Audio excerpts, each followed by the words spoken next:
there's a bloke in a supermarket in the fruit and veg area stocking up the shelves, and a woman comes over to him and says, "Excuse me, young man, can you tell me where the broccoli is, please?" And he said, "I'm terribly sorry, madam, but we're out of broccoli and we're due for a delivery tomorrow." "Oh, well, thank you." A few moments later, she comes back again and she says, "Excuse me, where's the broccoli?" And he said, "Well, I've just told you, madam. We're out of broccoli and we're due for a delivery tomorrow." "Oh, okay, thank you." And then a few moments pass again, and she comes back and says, "Oh, excuse me, young man, I can't find the broccoli. Can you tell me where it is?" He said, "Well, as I've told you several times before, we're out of broccoli and we're due for a delivery tomorrow. But may I ask you a question?" And she said, "Oh, certainly, young man." "Really," he said, "can you spell cat?" She said, "Yes." So she spelled cat. "And can you spell dog?" And she spelled dog.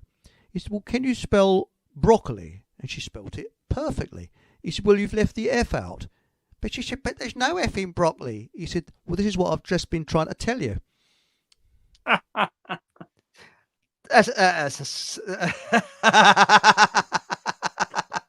Anyway, good evening, everyone, and welcome to another exciting show. And we've got the bowler hat farmer on tonight. Hey! All Christoph, the way how are we? From Suffolk Hall, aren't you? A province of Fockham Hall. That's absolutely right, sir. Suffolk. Yes, Suffolk. And but I'm very well, thanks, and I hope you're very well. Unfortunately, Paul English has got a knotty nose. He's clogged up, so we'll all wish him better. So, because I appear as guest on his Thursday show, I hope he's not speaking like this on the Thursday. That's so. There we go.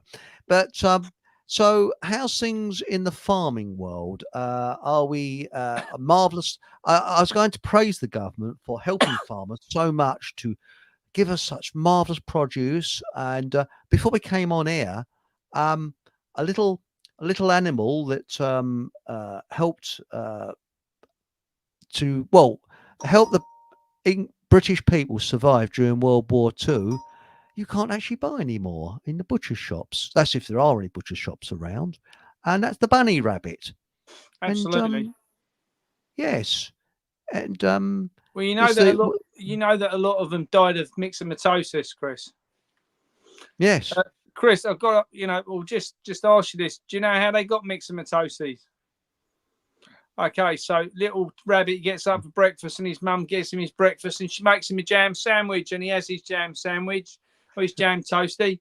And then she says, "What do you want next?" He says, "I want cheese on toast, mummy." So she has cheese on toast. So what do you want next? She says, "Have sardines on toast." He don't feel very well. So he goes to the doctor and the doctor says, "What's the matter with you?" He says, "I think I've been mixing my toasties." Oh.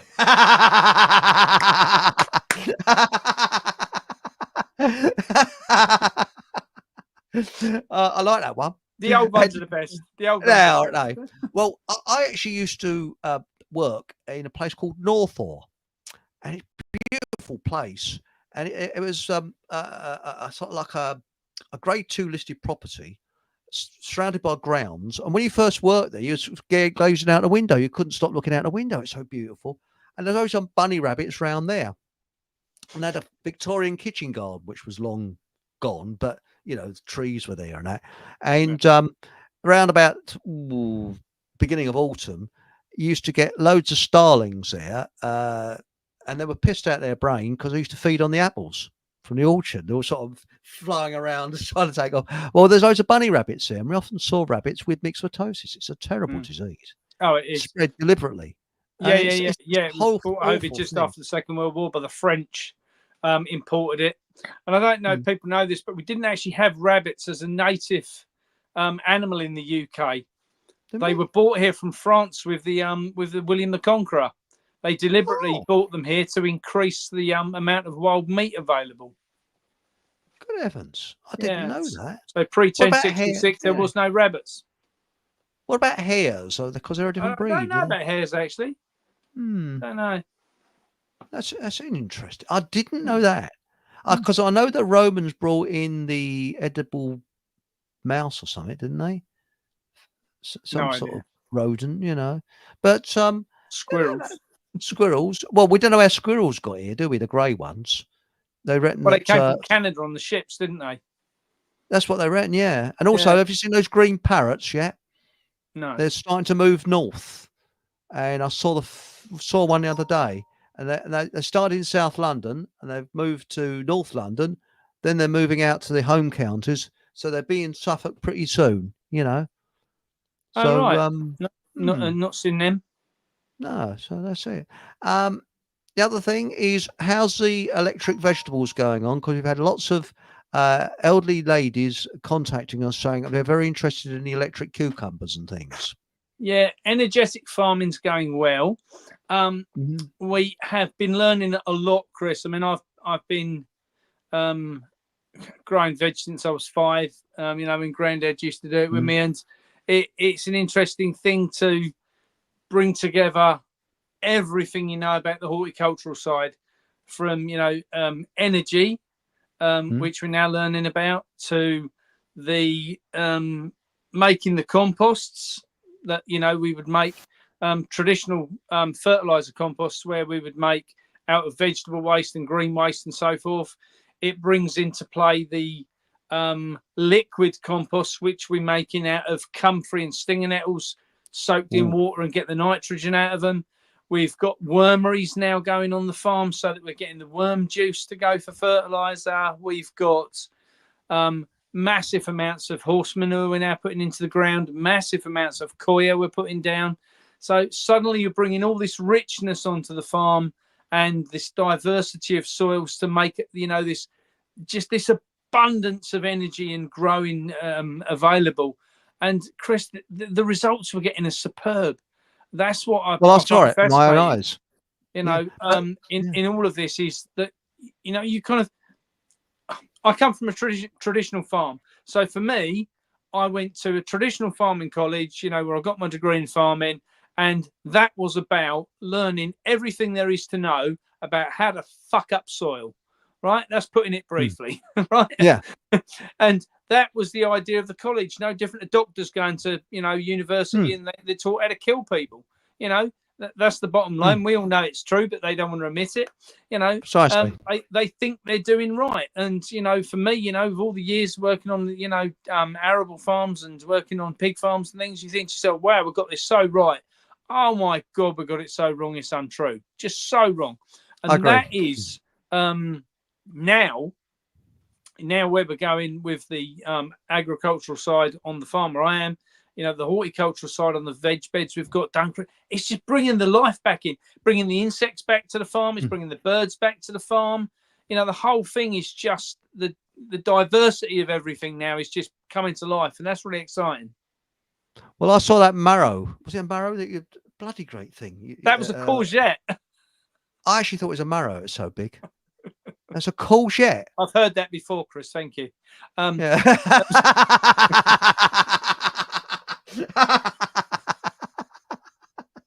That was a courgette. It just hadn't picked. Well, I heard by the women saying, is that a courgette or you're just pleased to see me? Sorry. Exactly. But no, but I could see it's what gets me is that science has been corrupted. Yes, science is good. It brings us things like computers and things like we wouldn't be able to talk on the air now if it wasn't for science. Yes. No. Yeah. But they try and apply it to everything, and it doesn't apply to health.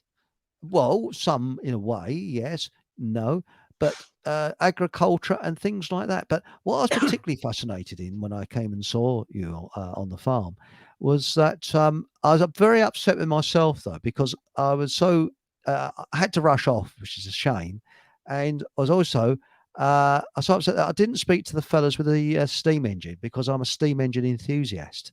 Right. And they've got a replica, half-scale replica, and they were sitting there, and everybody's jabbering away. And I got talking to people. I thought I'll have to have a word with them. And by the time it's time to have a word with them, I had to clear off, and do the show that evening. Yeah. So Ray, whose farm it is where we live.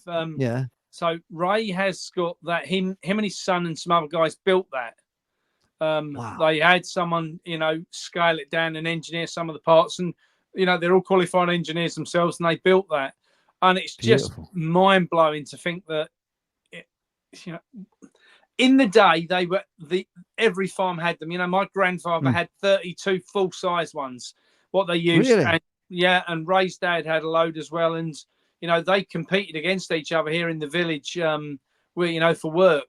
But when you look at just what they did and how big they were, and when you think, Chris, that they were replaced with a little Massey Fergie grey tractor, that's what replaced them. Now after the Second World War, my nan sold our 32 big steam engines we had for £10 each. Bloody hell! They're now worth about £400,000 each. Well, that's it. But I tell you what got me, and this really, really made me think on the way home, as I was trying to work out my sat nav, which was sent me halfway around Will's mother's, which it did on the way there. And in the end, I gave up, stopped the car, got an old-fashioned map out, and worked it out with a map, and then drove home using the map. And anyway, what I was going to say is that steam engine. Now, you've got a tractor, okay? That tractor relies upon oil. Oil-based, it needs diesel. Diesel it comes from somewhere else.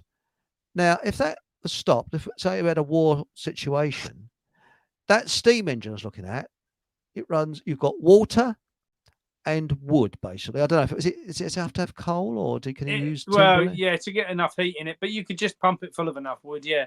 Yeah, and the thing is, if push came to shove, you would have a vehicle that runs on local stuff you can find locally. With these. And also, if it had to run on coal, we've got 400 years of coal supplies underneath the soil in this country. So there's more than enough. So when you think about it, the government has been trying to say, okay, instead of using easy stuff, now they say that steam engines are, I think it's 10% efficient, and the most efficient are diesel. But does that matter if you're all using is water or timber or coal or something, just to light the boilers? You produce carbon dioxide, which is not a bad thing, despite what we're led to believe, because that's right. More carbon dioxide means the plants grow bigger, and producing H2O. I don't see the issue really, Chris. Same here. One thing I will say while we're talking about the food side, Chris, I don't know if you saw anything of the interview of Joe Rogan interviewed President Trump.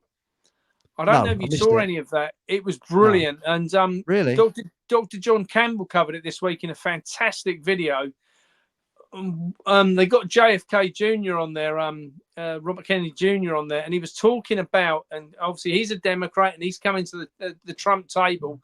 He's all about real food. So they're talking about if they get in tomorrow, because bear in mind today it's the 4th of November, the elections tomorrow in the States, we're starting now, no doubt. If they get in, what they're going to do is they're going to pull to bits the food industry. Now, imagine how that's going to go down with the likes of the big people. And what they're saying is that if they get in, that every school's going to have proper made food again. And they were showing some statistics, Chris, which were just frightening. And one of the things they said was that America spends more money on health than any other country of the world, right? By far. Doesn't surprise me. But they die 10 years younger. Yeah. Now, we're on YouTube, by the way. A lot of their processed food, they have 1,000 more chemicals than we do in their food, and they're all chemicals that are banned in Europe, right? Yeah. And it was saying, like, 20 years ago, 1 in 10,000 children got ADHD. Now it's 1 in 30. Well, when I was at school, there's one kid that was a polio victim. Yeah. That was it. Yeah. We're all pretty fit. Nobody went down with it. No weird. No one was ill. No one was ill. Thousands of kids who were like, needed to be put in padded rooms. Nothing. No. Well, a few blatant bullies and loonies. Had a few loonies there, yeah. But I mean, apart from that, no. And back to what we were saying about sugar, they were saying, I think it's 1 in 5 children now under the age of 10 are diabetic. It's incredible. It's just really frightening statistics, Chris. And I looked and I was like, wow. So they've said they're going to wage war on the food industry. So I mean, I pray to God that they get in anyway, because that's going to be a right hoot if they, you know. The Labour Party is supporting the Democrats, aren't they? Of course they are. Did you know that? Yeah. Yeah, of course they are. But I just wonder they don't support the loony monster. Well, I don't know. The monster. Actually, the Monster Daving Loony Party introduced votes for 18-year-olds. That most of the advanced things that they. Yeah. And I think whatever he came out with ended up in there somewhere. Yeah, he was a very clever. Was he a raving loony? Let's be honest. No. He didn't. Let's put it this way: he didn't commit suicide. I think he was pushed.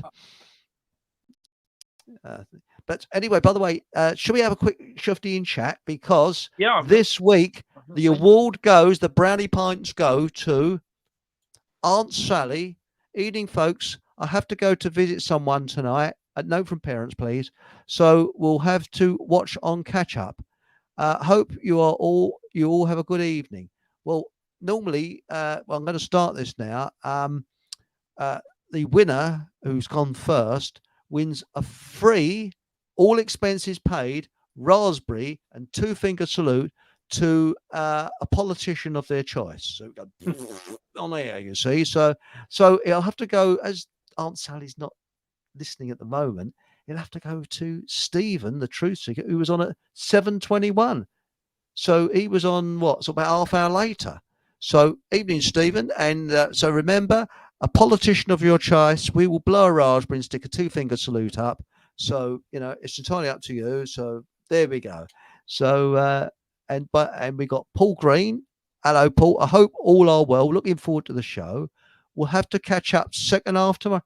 What's going on tonight? Hang on a minute.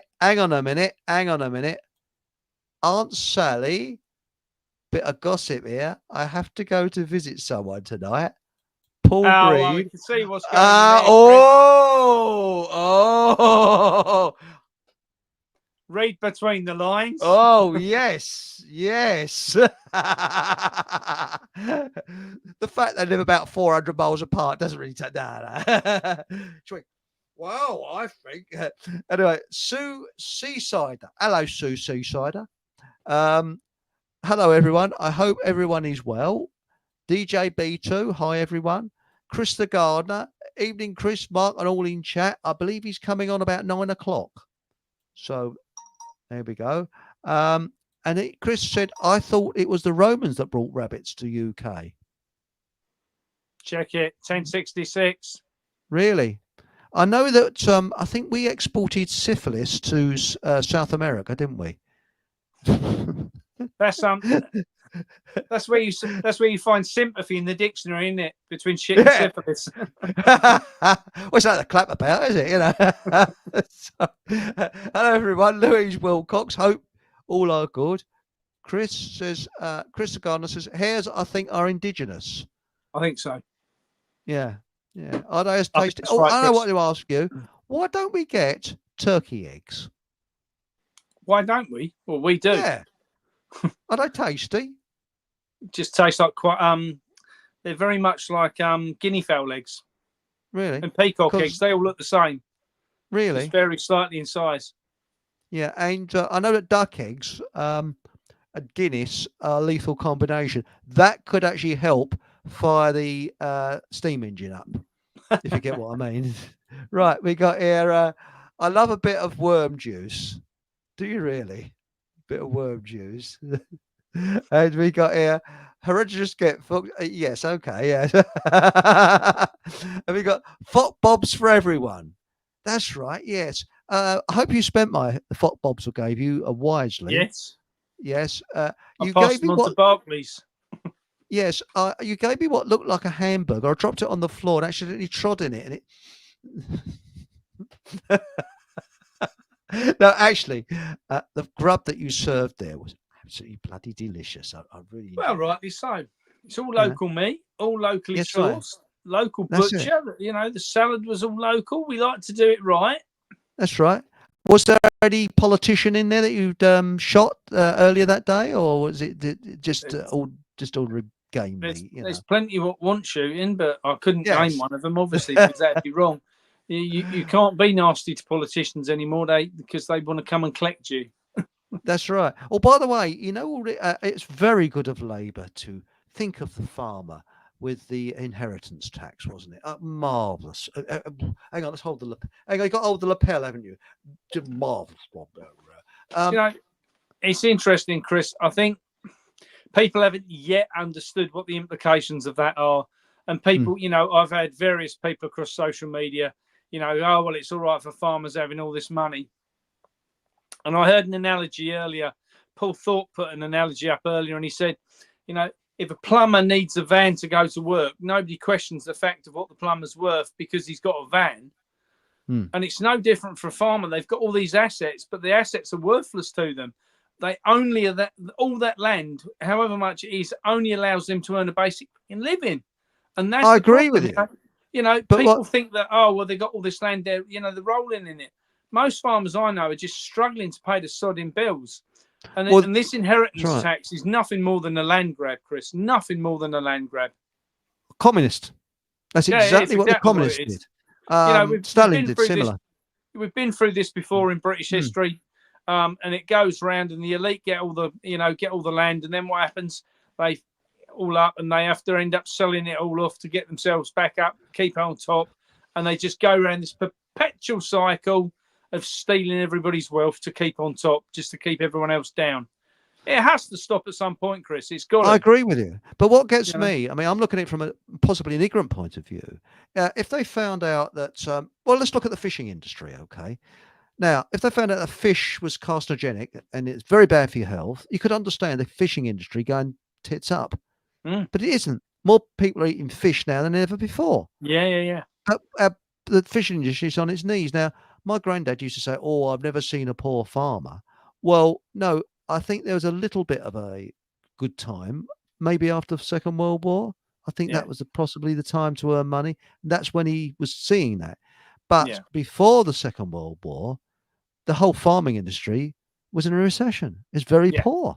Yeah. Now, I don't understand. I mean, I agree with Richard Vobes when he said they should build, houses, and surrounding those houses, there's farms to produce food for the people in those houses. Absolutely, Chris, 100%. Now, I used to have this where I live. If I wanted any salad vegetables, I was spoilt for choice. I'd walk out of my house, walk up the road, and there's greenhouses. And you'd go in there and you'd say, right, I want a cucumber or tomatoes. And the bloke would just pick it from the vine. Is that all right? That's it. Yeah. Bit of dirt on it. Fine. No problems. Potatoes. I'll tell you what I do see happening. And I genuinely see the general public haven't caught up with this yet. But as I said to you earlier, I might have to dip out tonight because I'm waiting for a delivery to come in. The fruit and veg changes are phenomenal at the moment because obviously we've allowed British farming to get smashed to bits via 101 different things in the last few years. We're now about to find out what the ramifications of that are. And people might have heard, there's been these flash floods across Valencia, across Spain. What people don't know is that 32% of all our fruit and veg what comes into the UK comes from Valencia. Yeah. Now, Christ, I don't know if you've ever seen the pictures, Chris, of you wanted to research this. It's phenomenal.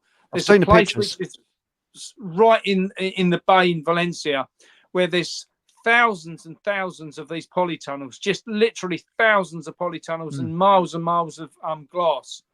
The whole lot is destroyed. So I had messages today from our wholesalers and farms out across, Spain and so forth. There is no iceberg lettuce, no little gems, no cucumbers, no celery, no tomatoes. All of the things what we take for granted will be coming from Spain this time of year. The oranges, the lemons, the limes, all of that stuff isn't coming. End of. It's not a case of, it's the stuff what's on the water, Chris, is literally gone up 50% overnight. So, now where they're looking at stuff coming into the UK, we're now looking further afield. So the next place, this time of year, we'd get tomatoes from Morocco. Morocco's already put the price up to double what it was a week ago because they know we can't get them anywhere else. That should never be the case. We should be able to get that from British farming. Yeah, I agree with you. It begs to believe that we're in this position, and still the government. And Chris, I think you, like me, and most of our followers, on social media would agree that this isn't happened by accident. This has just been done Planned. Systematically, pulling to bits the industry to make sure that we go hungry in the future. And the only food that will be available is crap food at high prices. And that's where we go. And insects.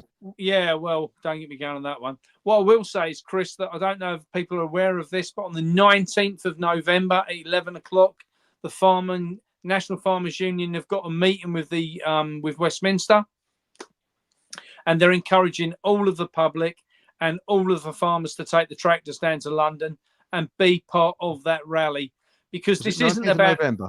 19th of November. I think it's a Tuesday, Chris. It's the day when the National Farmers Union go to Westminster. This isn't about farmers and about the NFU kicking up about. As far as I'm concerned, this isn't about farmers and inheritance tax. This is about our right to produce food in the UK, right. And this is another direct attack on our food supply chain. And if people don't go out and support this, Chris, we're in trouble. We've only got a few weeks now. Take out the Spanish stuff, we're 32% down on our food supply. God. Now, that means instead of having 3 meals a day, you're now getting 2. Yeah. Simple as. With KO, 1 meal a day because of one flood. That's right. But what got me when I went, because, we went to see that what you put on your farm, was that the food there that you had for sale, and unfortunately I didn't have time to sort of look in your shop, but I will next time. The food there was good quality, wholesome. I mean, I had some food there and I felt full. I felt contented. And when I got home, I didn't feel hungry. I felt okay. But you walk around the supermarket now and all they've got is crap, literally crap that they're selling there. Tasteless food. And this is what's annoying me. You can grow good quality, high quality food, very few food miles. And I noticed this eco crap that they're coming out with is doing more to pollute the environment than to help absolutely. Yeah. It is really. I got these stupid battery cars flomping around. Can you imagine a battery tractor that you have to keep charging up every 5 minutes? Chris, that sort of rubbish.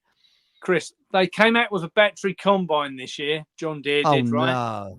And it's £1.2 million. I think the battery was something like £250,000. The battery lasts for 4 hours. Now, bear in mind, when we might combine for, 24, 36 hours straight. So just change driver after 12 hours on some of the bigger farms. And you've got to have a teleporter to lift this, 1 ton battery onto the combine. So you've got to take the machine down. You've got to charge the battery. The battery takes 24 hours to charge. So you might need 6 batteries. It's just fucking ridiculous. It's just total trash. Who comes out with his codswallop? Well, I mean, they reckon that these Nissan leaves, they go down to 60 miles range. Now, you're 72 miles away from where I live. So if I had a Nissan Leaf, I couldn't get to you unless I left very, very early, parked up about 10 miles from where you are, and waited, what is it, 3/4 of an hour or an hour or something to be charged up. That's if I could find somewhere to be charged up. You wouldn't find something around here. That's right. I wouldn't find it. And then get to you, and then wouldn't be able to get home. So about 20 miles away from my home, I'd have to find somewhere else to charge up and wait another couple of hours. It's nonsense. Total nonsense. Yeah. One thing I was going to say, Chris, you're saying about the wholesome food. We're just in the process of launching, and this goes live in the next few days. Bowler Hat Food Services is launching, and we're doing that. So we've got the bowlerhatfarmer.com now all set up, and people can start looking at that now and find out in the future where we're doing events. I'm talking in Derbyshire this weekend at the Great Resist. So that's going to be a wicked weekend. We've been asked to go and lay a wreath on Sunday morning by Derbyshire County Council as well while we're there, which was pleasure to be able to do. But yeah, we're launching this website to be able to sell our own produce on, because one of the things which we're noticing, Chris, like you just said, wholesome food is what it's about. And I think in the future, one of the things what we're going to see is taxation on calories in food. Yes. I think that's coming. Now, are we going to value food on the calories or the goodness? Because for me, I want to know that if I eat something, I'm getting for my body as much as I can possibly get out of it. We if you look at how we grow food in Western civilization now, it's rape and pillage. I've got a friend who says he mines potatoes. We plant it, we chuck as much fertilizer on as possible to get it as big as possible and take it out of the ground. There's no goodness, there's no vitamins, minerals, there's nothing in it. It's just carbohydrate, which your body turns to sugar, which you don't need, So what and then it turns to fat. Yeah, that's which we're looking at, from our side and saying, okay, how do we grow a really good, high density nutritional food? And that's what we're working on. So for us with the veg gardens and what we're doing for next year, we're doubling the size of the veg gardens because they're just not going to be big enough. We know that. We're putting flowers in this year as well to sell in the shop to support the shop. We've obviously got they're on the farm this year. We've got them busy getting fat on grass. They've been fed on grass, not on pallets. They've not been given injections to fill them full of hormones. And I just think that there's better ways to farm, Chris. And I think after Christmas, we've said we're going to now start breeding on a monthly basis broiler chickens for meat birds for people, because this is one of the things which, for me personally, I'm a big meat eater, Chris. I love eggs. I love meat. I don't have any intention to give them up for nobody, and I don't care what their name is, Clash Schwab. For me, he can put a pretty dress on a Saturday night for all I care. He probably does anyway, stockings as well. Yeah. For me, I want real high density quality food, and so for me to get that, it's got to be produce it, because you can't go and buy it anywhere. You can't walk in a supermarket. If they tell you it's organic, it's probably come from China. Well, this is the thing. I mean, I needed garlic the other day, and the only garlic I could find was from China. Yeah. Whereas before it was from Spain. And the thing is that I'm not a nutritionist, no, but I get a lot of advice from Miles, Dr. Miles Fleetwood, and he studied nutrition and that. And I'm actually I don't call it a diet. I actually call it a way of life. I'm on like a Stone Age diet, basically, what our ancestors ate. And they only ate one meal a day, and I eat 2 meals a day. But it's protein. I have a lot of protein. Now, if you're a vegetarian, you can get your protein from beans. You can get it from all manner of things. Yeah. And with meat eaters, they get their protein and that. But the trouble is that when you go into supermarkets, it's full of tantalizing junk. And as humans, we're not designed to graze. Cows are designed to graze. We're not designed to graze. We're designed to go for a long period without food. Yeah. People don't realize that. We are designed to have a meal first thing in the morning, have a massive meal first thing in the morning. You have your main people. We've got this idea that we have a main meal at dinner time. No, we don't. You have it at breakfast time. That's when you have your main meal. Yeah. And then you have a snack a little bit later on. And then you go 16 hours without food, which sounds a lot, but it's not really, because you're asleep for 8 hours. You're asleep. Yeah. So you wake up in the morning, you've got a raging appetite, you have a fantastic meal, and I have some snack sort of about 3 o'clock in the afternoon, and that does me until the night. Now the thing is that it doesn't suit everybody. Everybody to their own. That's it. Yeah. But that's how our ancestors used to survive, and they survived pretty well on it. One good meal a day. That's right. But what they're doing, they're destroying it's. Well, when you look what happened with Stalin, he went for the farmers, mass starvation. Look what happened in Ukraine. China did it when they got all the kids. They got all the kids to kill the sparrows because they said the sparrows were stealing the grain. What happened next year? The flies ate all the grain. Yeah. And what is it? They bang drums and they keep the sparrows up in the air, so they drop dead with exhaustion. Yeah. Now, that's the communist way. They believe that this central committee, centralization. I don't know about Cuba. I think that's probably about the only communist country. They probably had starvation. I don't know much about Cuba, but every communist country I know of has starvation. Yeah. even North Korea. Someone asked a question in there about somebody said there about comfrey. So comfrey is a natural weed, especially on the farm where we are. It grows wild.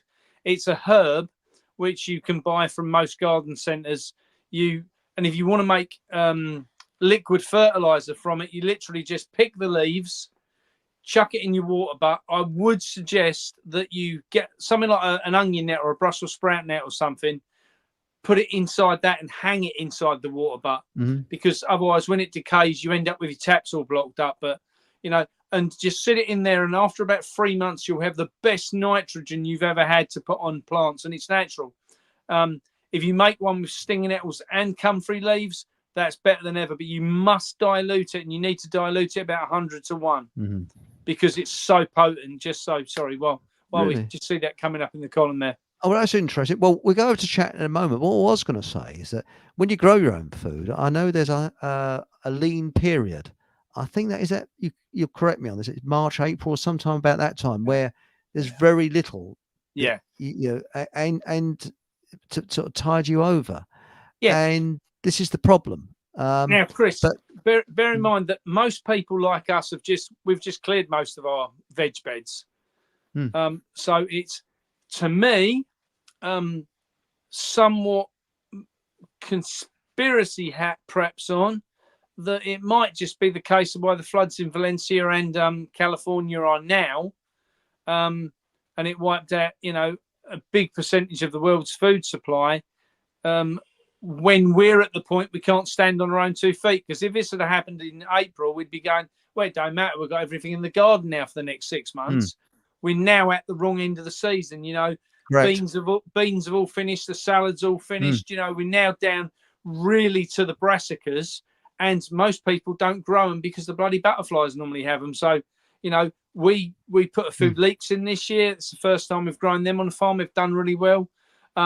But brassicas, which we're going to do heavily next year, we didn't do this year, and we're now to the point there's very little actual fresh produce on the farm. We're in that window, That's right. For us next year, we're going to grow vast amounts more.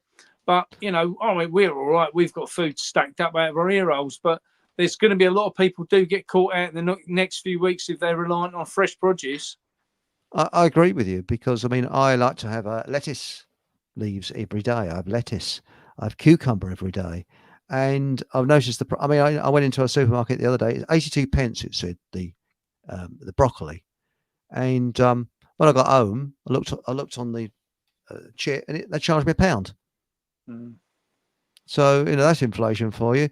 It is going up quite a lot, and I think that I'm hoping to do a survival show soon, and I'm going to have a word with Survival Steve about it and looking at some of the wild plants you can grow, because you can eat thistles, you can eat dandelions. Dandelions are fantastic. I don't know if you know, but you can't only eat the leaves. The leaves are good for you, nutritional, like a salad leaf. But if you cook the roots, they're fantastic to clear your liver, keep your heart beating. There's so much, Chris. We've got chamomile growing everywhere around the farm. You can make beautiful teas with that. Herbal teas. There's so much. Stinging nettle leaves. Again, you can eat them. They make a really good salad mix with the dandelions. Milk thistles, if you're in pain, milk thistles are the best thing to get rid of pain. They're an antioxidant as well. So, I think, unfortunately, Chris, what we've ended up with is, not just in our lifetime, but perhaps if you go back another generation beyond us, they knew what the herbs were for. They knew what everything was for. We haven't got a clue anymore. Not in, most people now, 99.9% of people would step on a dandelion. Here's a classic example, right? Roundup was designed for one thing, to kill dandelions. That's the only thing it was designed for. Really? Yeah, it was designed to kill dandelions. Why? Because it gets rid of heart issues. Who owns dandelion? Who owns Roundup? Be careful, be careful. The same people, I know, the same people who make Roundup own the heart issue tablets. And it's like, you think to yourself, what? I just, that to me is everything what's wrong with this damn country, and, that's where we've got to get back to the Well, basics. that's right. I mean, I often there's a sort of like a meadow round where the corner from where I live, sort of meadow, where you can pick blackberries and that. Now I didn't do it Yeah, this year because I was too too busy. But I normally go around there, and I'm the only one picking the blackberries. yeah. You might You used to see have to one other person, and you used to have to fight to pick blackberries when we were yeah, kids, Chris. You used yeah, to have to walk miles around the fields just to find a bit nobody's yeah, been to. that's right. This is And there was hazelnuts as loads of well. them. That the fields used to be full of Mm. hazelnuts. That's right. And I mean, when you look at it, I mean, where I've got to be careful because I'm on YouTube. Shall we say, when our current service for health, shall we say, started in 1948, they actually they also binned all natural medicines Yeah, and got yeah, a PR department to make it look like voodoo medicine. yeah, yeah, Medicines that absolutely. have been around and for thousands of years, and these things work. I mean, for example, cleaves. That plant that sticks to you. You have that. If you chew that and you've cut a cut and you put it on a cut, it heals that cut very quickly, Mm. and it's an antiseptic as well. Some of My these things are partner, absolutely incredible. my partner Gloria says, that's one of the things they've started doing in Nigeria now is Mm. victimizing the people who use natural therapies and natural healing products, and you see it systematically being done across the planet, and who's behind it, and it just makes it entertaining. Well, Gloria will probably back me up on this. I knew a Nigerian chap when the time of the old. He was against it, the old. We won't say the intervention, shall we say, Yeah, medical intervention, and he said in Nigeria, he said it's the snobby posh people that are going to have that done, but the ordinary Joe in the street, no way, because they don't trust the governments. And I know Gloria will probably back me up on that yeah, one, she but will, yeah, 100%. yeah, yeah, We've had the because and conversation. he said it's really funny. He said, "You meet someone in the street, no, I don't trust the bloody government." But No, anyway, I'm going to have the, and all that, she's saying no, we didn't take that. yes, that's right. Didn't Yeah, believe but it. yeah, but there's the ordinary people. You go to someone, the butcher or the local bloke or the local family that are running a shop. No way would they do it. No. But the snobs, the ones that are doctors and whatever, and the shall we say the elites brigade, the upper classes, they did it from a sort of snobbery point of view. Yeah. So that's an interesting side of it. But I think that anyway, shall we have a quick look in chat? Should we Yeah, go back go and have a for it. quick look? So it says Stephen Truseeker says, what about the science of unscience? Yes. And we've got Haji says, crazy world, patent renewable energy, Stan Mayers, etc. The patent disappears along with the inventor. That's the bloke who ran a car on water. And he was poisoned. I think Stan Imagine. Mayers. Yes. Slap my thigh. What a surprise. What was the Mark, chances of that happening, eh? now, Chris the Gardener said, Mark, let's remember Trump. And let's face it, he's got a surname that is what used to be known as flatulence. You know that I've just had a Trump. Seriously. Made lots of promises last time, including that he was going to arrest Hillary Clinton. But and then we got here DJ B2 said the 1970s trend of better living through chemistry messed up a lot of things. Yeah, absolutely. Stephen Truth Seeker, fake politics with fake promises, and we've got Richard Algerno Blake. That's interesting. Is there some sort of Italian heritage there? May I ask? I find vintage steam engines are more eco-friendly than oil-based engines. Yes, they are. Absolutely. And we got, from Wisconsin, we've got Reconciliation. Hello, and I've got a big thank you for putting me on radio. I've got to give a plug. We're actually going out live as well as on YouTube. We're actually on radiowindmiller.com. So check out radiowindmiller.com. Sounds like something from Hattie Town, doesn't it? It's the windmiller. That's very Do nice. you remember? Thank you. Pew pew, Barney McGrew, Cuthbert Dibble and Grub. I remember They had that. a Yeah, windmill. that's right. And I actually, a neighbour of ours, he did a lot of the models for that, and he showed us a Really? carrot. Yes, I've actually touched the carrot that was shown, the wooden carrot that was actually on. I think he did also Hattie Town as well. So yeah, and also radiosoapbox.com. We're on. We've got a 2-hour slot on there as well. Right. So thank you very much, everybody. That's Paul English, and there's also Patrick. Thank you very much, Patrick and Paul. And so there we go. And we've got Keir Starmer, please. Actually, Keir Starmer. It sounds like a disease, doesn't it? I'm afraid we've got bad news. He's suffering from Keir Starmer. It's a sort of kind of he can't stop bullshitting. I'm afraid. He's been lying all day.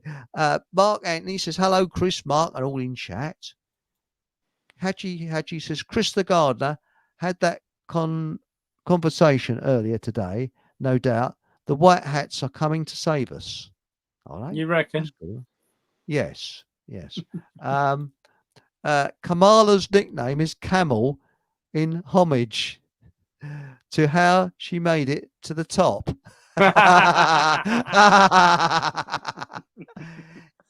Is it, by the way, is it AI or are those photographs real of her dressed as a tart?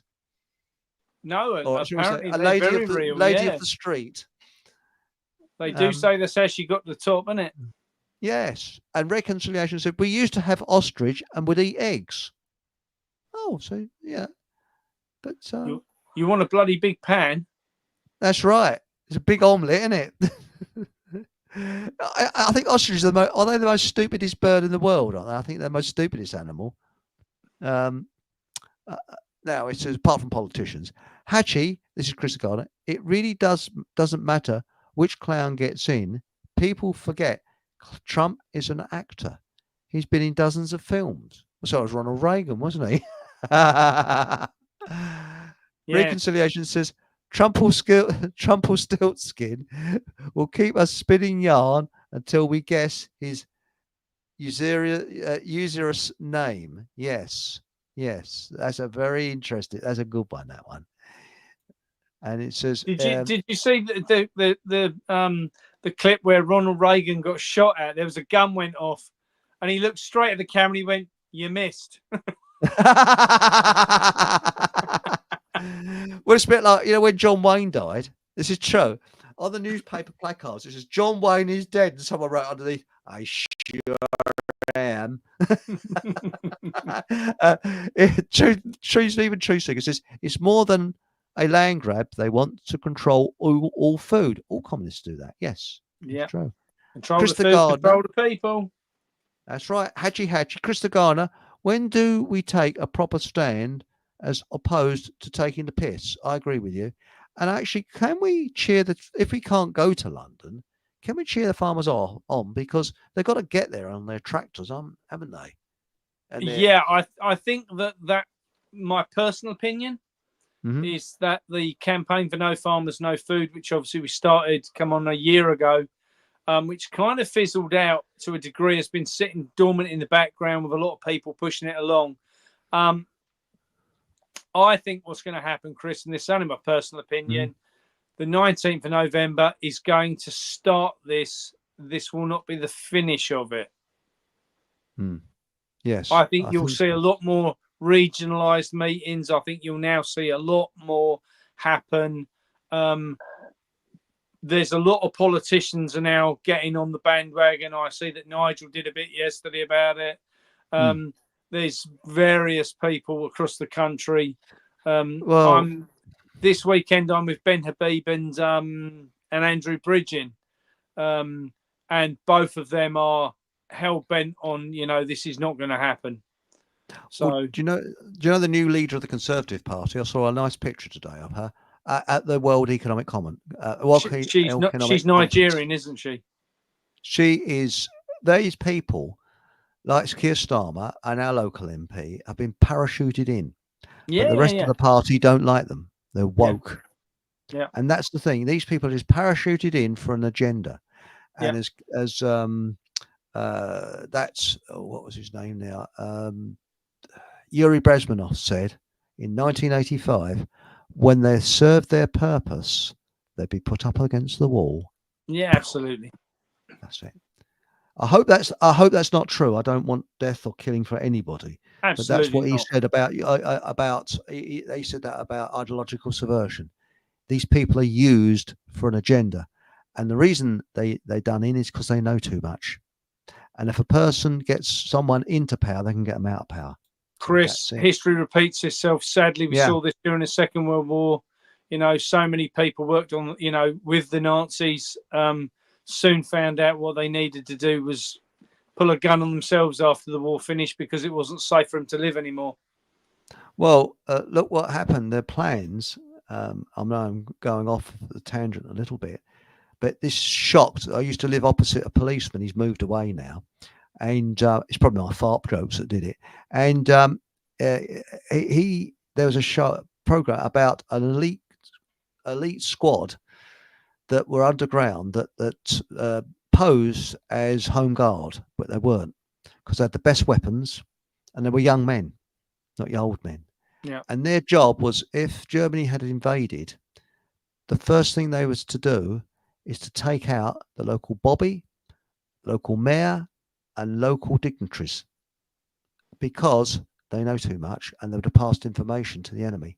Mm. And their life expectancy was 2 weeks, and Wow. they had underground cabins and things like that. I think it might be on YouTube now, and that shook this copper who lived opposite Rigid. He went, "I didn't know that." I said, yes, they were hired assassins basically. Yeah. And now reconciliation said farmers before World War II. This is in America. Sold the mules for a tractor, then regretted selling the mules. Tractors do not copulate. Well, I don't know. I think I saw your ones doing it, wasn't it? Oh no, sorry, one bashing the other. With other tractors to produce more tractors, etc. I'm very innocent, don't they? True. Yes, it's true. Mind you, did I see a 1960s? Was it a Fordson tractor on your land? Oh, we've got loads of old ones here. You should. Next time you It's a come down, Chris, beauty. we'll give you a guided tour. We've got. Oh, They're please tucked. They're do. tucked away in the sheds everywhere. I've got a I, 1947 grey Fergie. Or it's a 46, 47 grey Fergie petrol paraffin. really? Yeah. Start with starting handle, do you? You can. Yes, if you my want. Morris 1000 used to be out on a starting handle. Well, a Very similar useful. engine. Yes. Oh, Massey Ferguson's. They were the creme de la creme. They were Rolls Royce, weren't they? Yeah, well, a little grey Fergie was designed. You could Yeah. mend it anywhere with 2 spanners and a screwdriver. That was it. Oh, I'm a bit of an engineering freak because I come from a long line of engineers because my granddad was an Same engineer. here. And my dad was. So and steam engines, as I say. I mean, I wanted to go over and have a word with those blokes, but suddenly someone goes, "Oh, hello," and then I thought, "Oh, we're going to have a word with them." Oh, and somebody else, I didn't have a chance to. But that steam I engine, think steam engines are the epitome of engineering, aren't they? To me, I think Fred Dibner summed it up. They're a work of art. Yeah, they are. Absolutely. To me, a steam engine is a work of art. Yeah. And I love that. And I think that I remember, there was a problem with power in a place in this country. I think it was in the Lake District. And there was a steam engine, and the steam engine supplied the power to this factory. And that was in the 1980s, 1990s. Yeah. So, I think steam has a place. I really do. Because the good thing about it, again, you don't have to import oil to produce to run it. Just water and coal. That's it, which we've got. Now we've got Ricardo. Excuse me if please don't take it as an insult if I don't pronounce your name correctly, Ricardo. Elijah Landio Blake says all bills should be free and pay for all the farmers in the UK because they are the backbone of our country. That's right. Yeah. Farming is the backbone. That's it. We would not have won World War II if it wouldn't have been for farmers. Well, you've got to look at it, farming. Chris. It's the last big employer. It's the last big manufacturer of anything. You know, we lost manufacturing. We lost all the coal mines. Yeah. We lost all the foundries. We lost all the metalwork. Mines. Everything what used to employ a lot of people's gone, apart from one thing, farming, and it's the biggest thing they're going to have to pull to the ground. But the thing is, you look at your situation. You imagine it now. You could, if they hadn't put all this, was it minimum wage and all that rubbish up, got people on the land who wanted to do it, who are growing food for their local people. We're still doing that via volunteers. Well, that's it. But there's something different about that. You're not producing food for some cloud cuckoo land place for out of Mongolia or somewhere. You are producing food for your own people.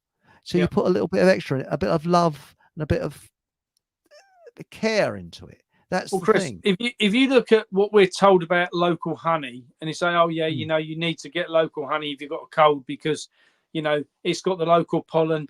Think about that. Think about that on vegetables as well. You know, if it's I agree with you. Yes, the local vitamins, the local minerals, the local goodness, you then eat that. It's what your body needs because it's from your environment. I agree with you. I 100% agree with you. And that's where we need to get back to it, and damn quick, I tell you, damn quick. Well, I'm what you call how could you put this?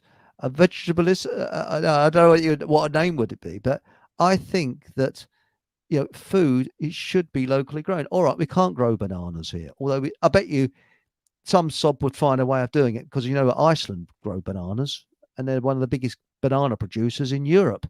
Because they use the heat from the geysers to grow their bananas. Yeah, makes sense. All right, we can't grow bananas here, but there's lots of things. What annoys me is when you go into the supermarket and you see stuff that could be grown here, shipped in from Chile, South Africa, halfway around the world. Surely stuff grown in South Africa is for South African people, isn't it? You know, you've only got to look at what happened in the 70s. They were paying farmers to take out orchards in the UK while they were paying Polish farmers to put them in. Yeah. I mean, that just summed up the EU as a whole. Yeah. Well, and Ricardo said, and not taxed. I agree with you. You see, why are we paying tax? It's that magic word, usury, which is something we go on to. Yes. And we're paying a debt that doesn't exist. Now, DJB2 said the Valencia thing does seem a bit dodgy. Yes. Really? Slap my thigh. Isn't that a surprise? And Stephen Truthseeker said, the only way is to stop voting. Now, Krista Gardner said, Hachi, we do what we can, helping others, sharing love and remembering that we saw the world differently at one time are all helpful. Unfortunately, you can't change stupid. Well, it's funny you should say of seeing the world differently. I'm, as you know, I'm looking into doing a breakfast show for Soapbox Radio. It'll be recorded, I hasten to add. It won't be live. And I've been looking at I'm going to try and base it on the old pirate ships of the 1960s, with pirate radio. I'm not talking about, oh, big arties. No, not those type of pirates, but the pirate radio. And I was sort of doing a little bit of homework looking around.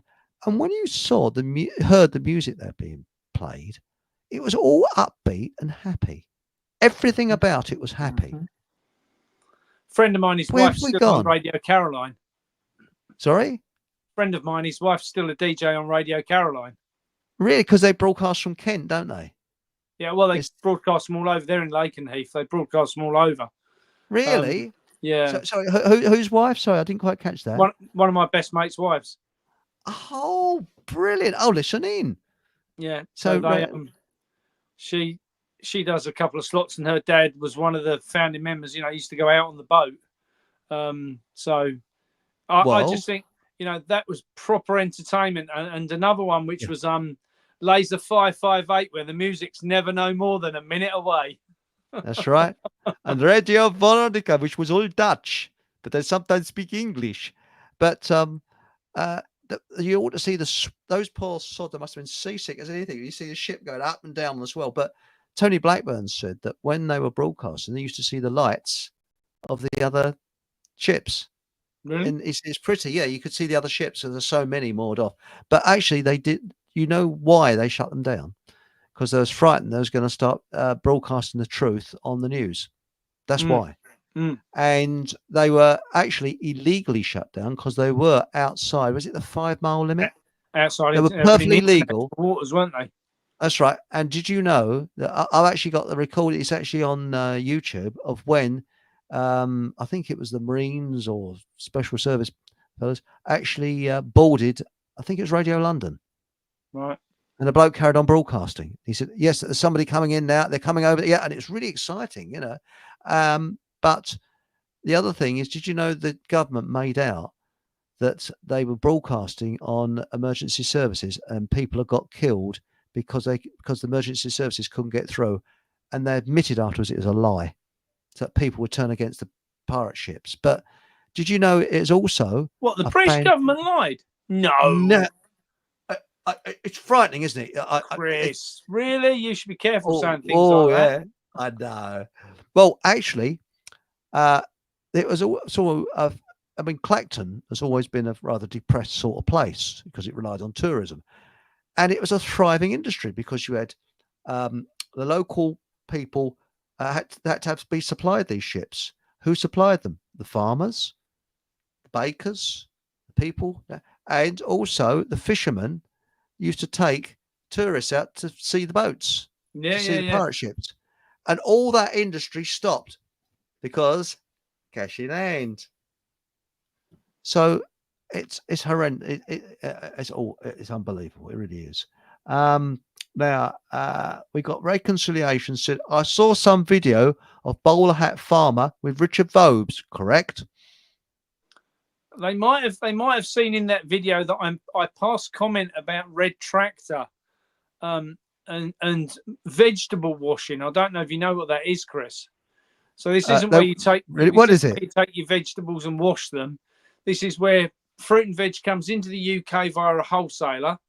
Yeah. It's sold to a farm. The farm repacks it as their own produce and sells it under the red tractor label as grown in the UK. And I flippantly made comment about it, to which the next day both Richard and I had a call from Red Tractor. Whoa.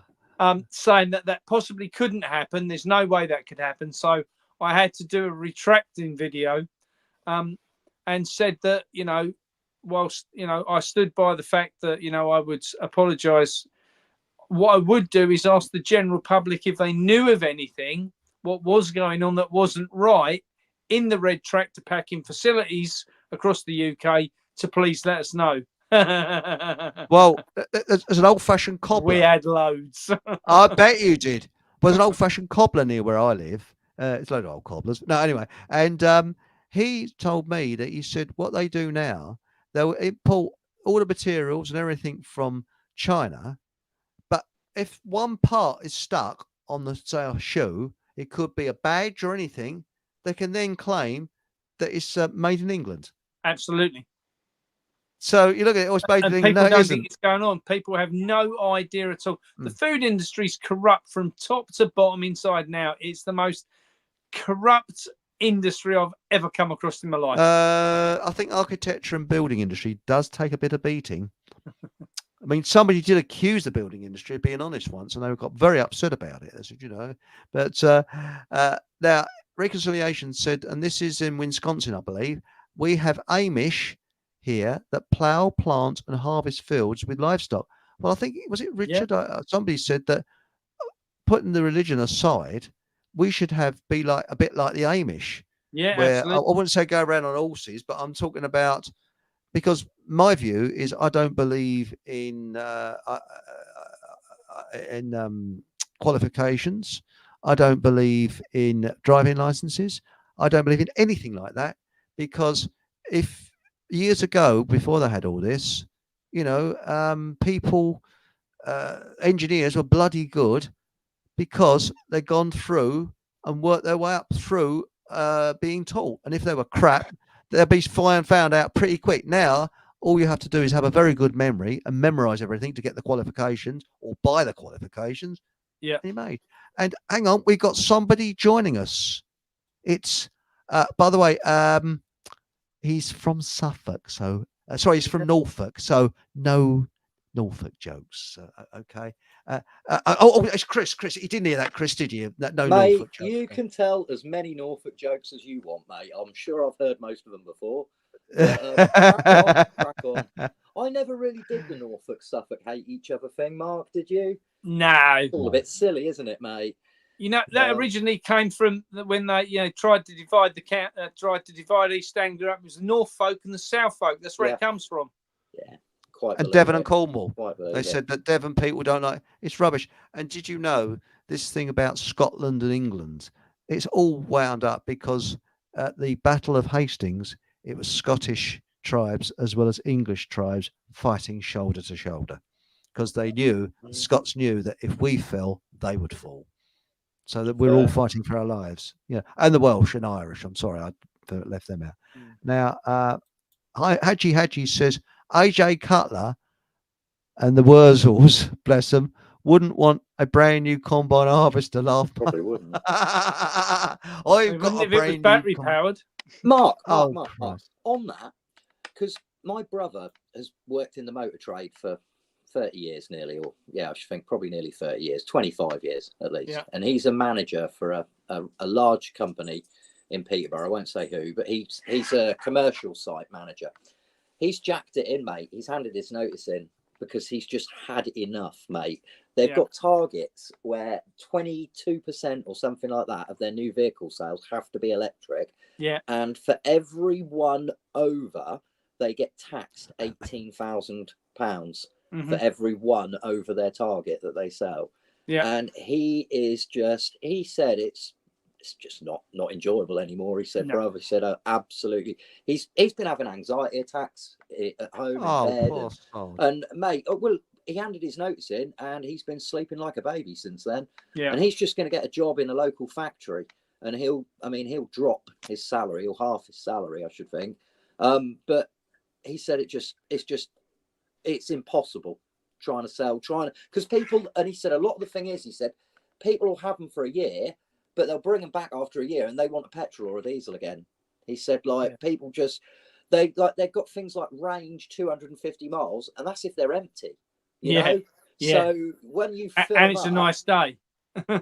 They only do about 150 miles when they're full, you know, and stuff like that. So regarding you were saying earlier about the electric combines, mate, do you know any farmers that are buying it?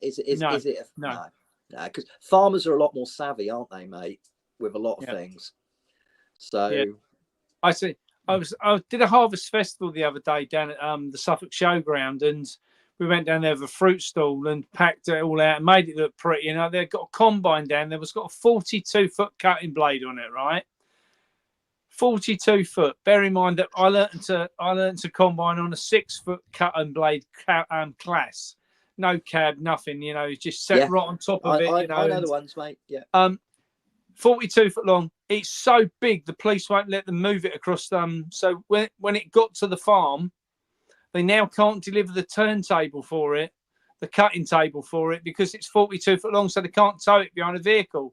So they can't get it to the farm. It's just sat at the docks, and they can't get the table to the combine because it's too long.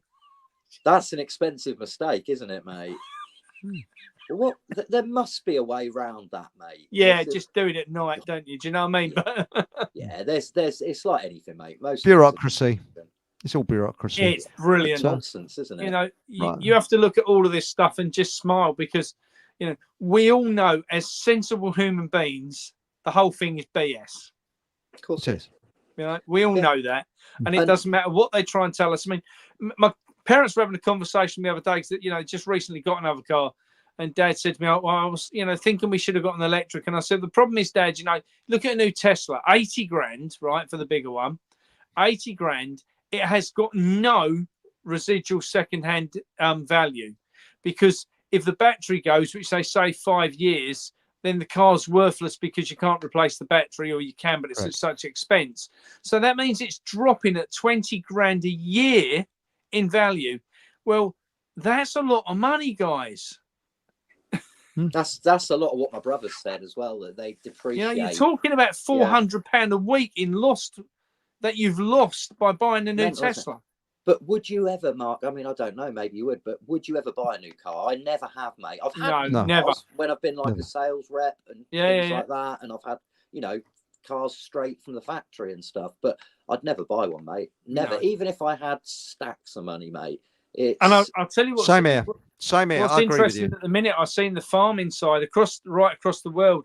A lot of farmers are kicking back and won't buy new tractors because they're saying if they break down, you completely had it. If a new combine breaks down, it's not the parts that are the problem. It's an engineer to come and fix it because it's all done on computers. Yeah. So they've got no one. They send a 12-year-old out to fix the fucking £1.2 million combine. Yeah, I know. So a lot of the guys are just saying, sod it, I'll just buy an old combine now, for 30 grand, and it'll run 24/7 because it runs on diesel. Yeah, just absolute nonsense. You can see how they're grinding, not just the farming side, but the world is grinding to a standstill. We're going to get back to eating beans on toast if we're lucky. Well, mate, the thing. Sorry, Chris. No, you carry on, Chris. Sorry. All I was going to say is, I think literally, I'm pretty sure everybody watching this, and certainly us three, we all know there's something big is coming sometime soon. Who knows what? Yeah. But something big, and it is going to turn the world on its head. It really is. I see that, and I think most people see that now. Yeah. I think, albeit a third world war, some kind of global famine, bank financial collapse. Well, I think both of them go hand in hand. Mate, something's coming, isn't it? In the next couple of years, maybe, I don't know, next 4 or 5 years, but something we're brewing. I think it's going to be sooner than that, personally. I think you could be right, mate. I think it's going to be a lot sooner than that. There'll be no shortage. There'll be a shortage of good food, but there'll be no shortage of crap to eat. Because I noticed during the last 4 years, they always had the shelves full of shit. Crisps. But no shit paper. Like but no shit paper, no. So can he go in? That was fun, especially women fighting over the last 4-pack in a local Tesco. Absolutely. Literally almost scrapping over it. And I was just, unbelievable. Really, I'm pretty sure there was a time in civilization where people managed without toilet paper. I'm pretty sure it could be done. So, and there were people selling them on eBay, 12 packs for like 50 quid, weren't they? And people were buying them. Like, insane. Yeah. I remember I had a mate in the wholesale trade, and I'd say to him, keep me some. Every time I spoke to him, keep me some. And our bathroom, we had a big bathroom, and it was stacked up with toilet rolls, and everyone used to find it highly hilarious. I was like, look, do you want to be the one who goes in the bathroom and there ain't any? Yeah. This is true, but I'm still stocked up. I stock up with toilet rolls. I'm a bit sort of, I don't know what it is. I'm a bit like that. I don't know.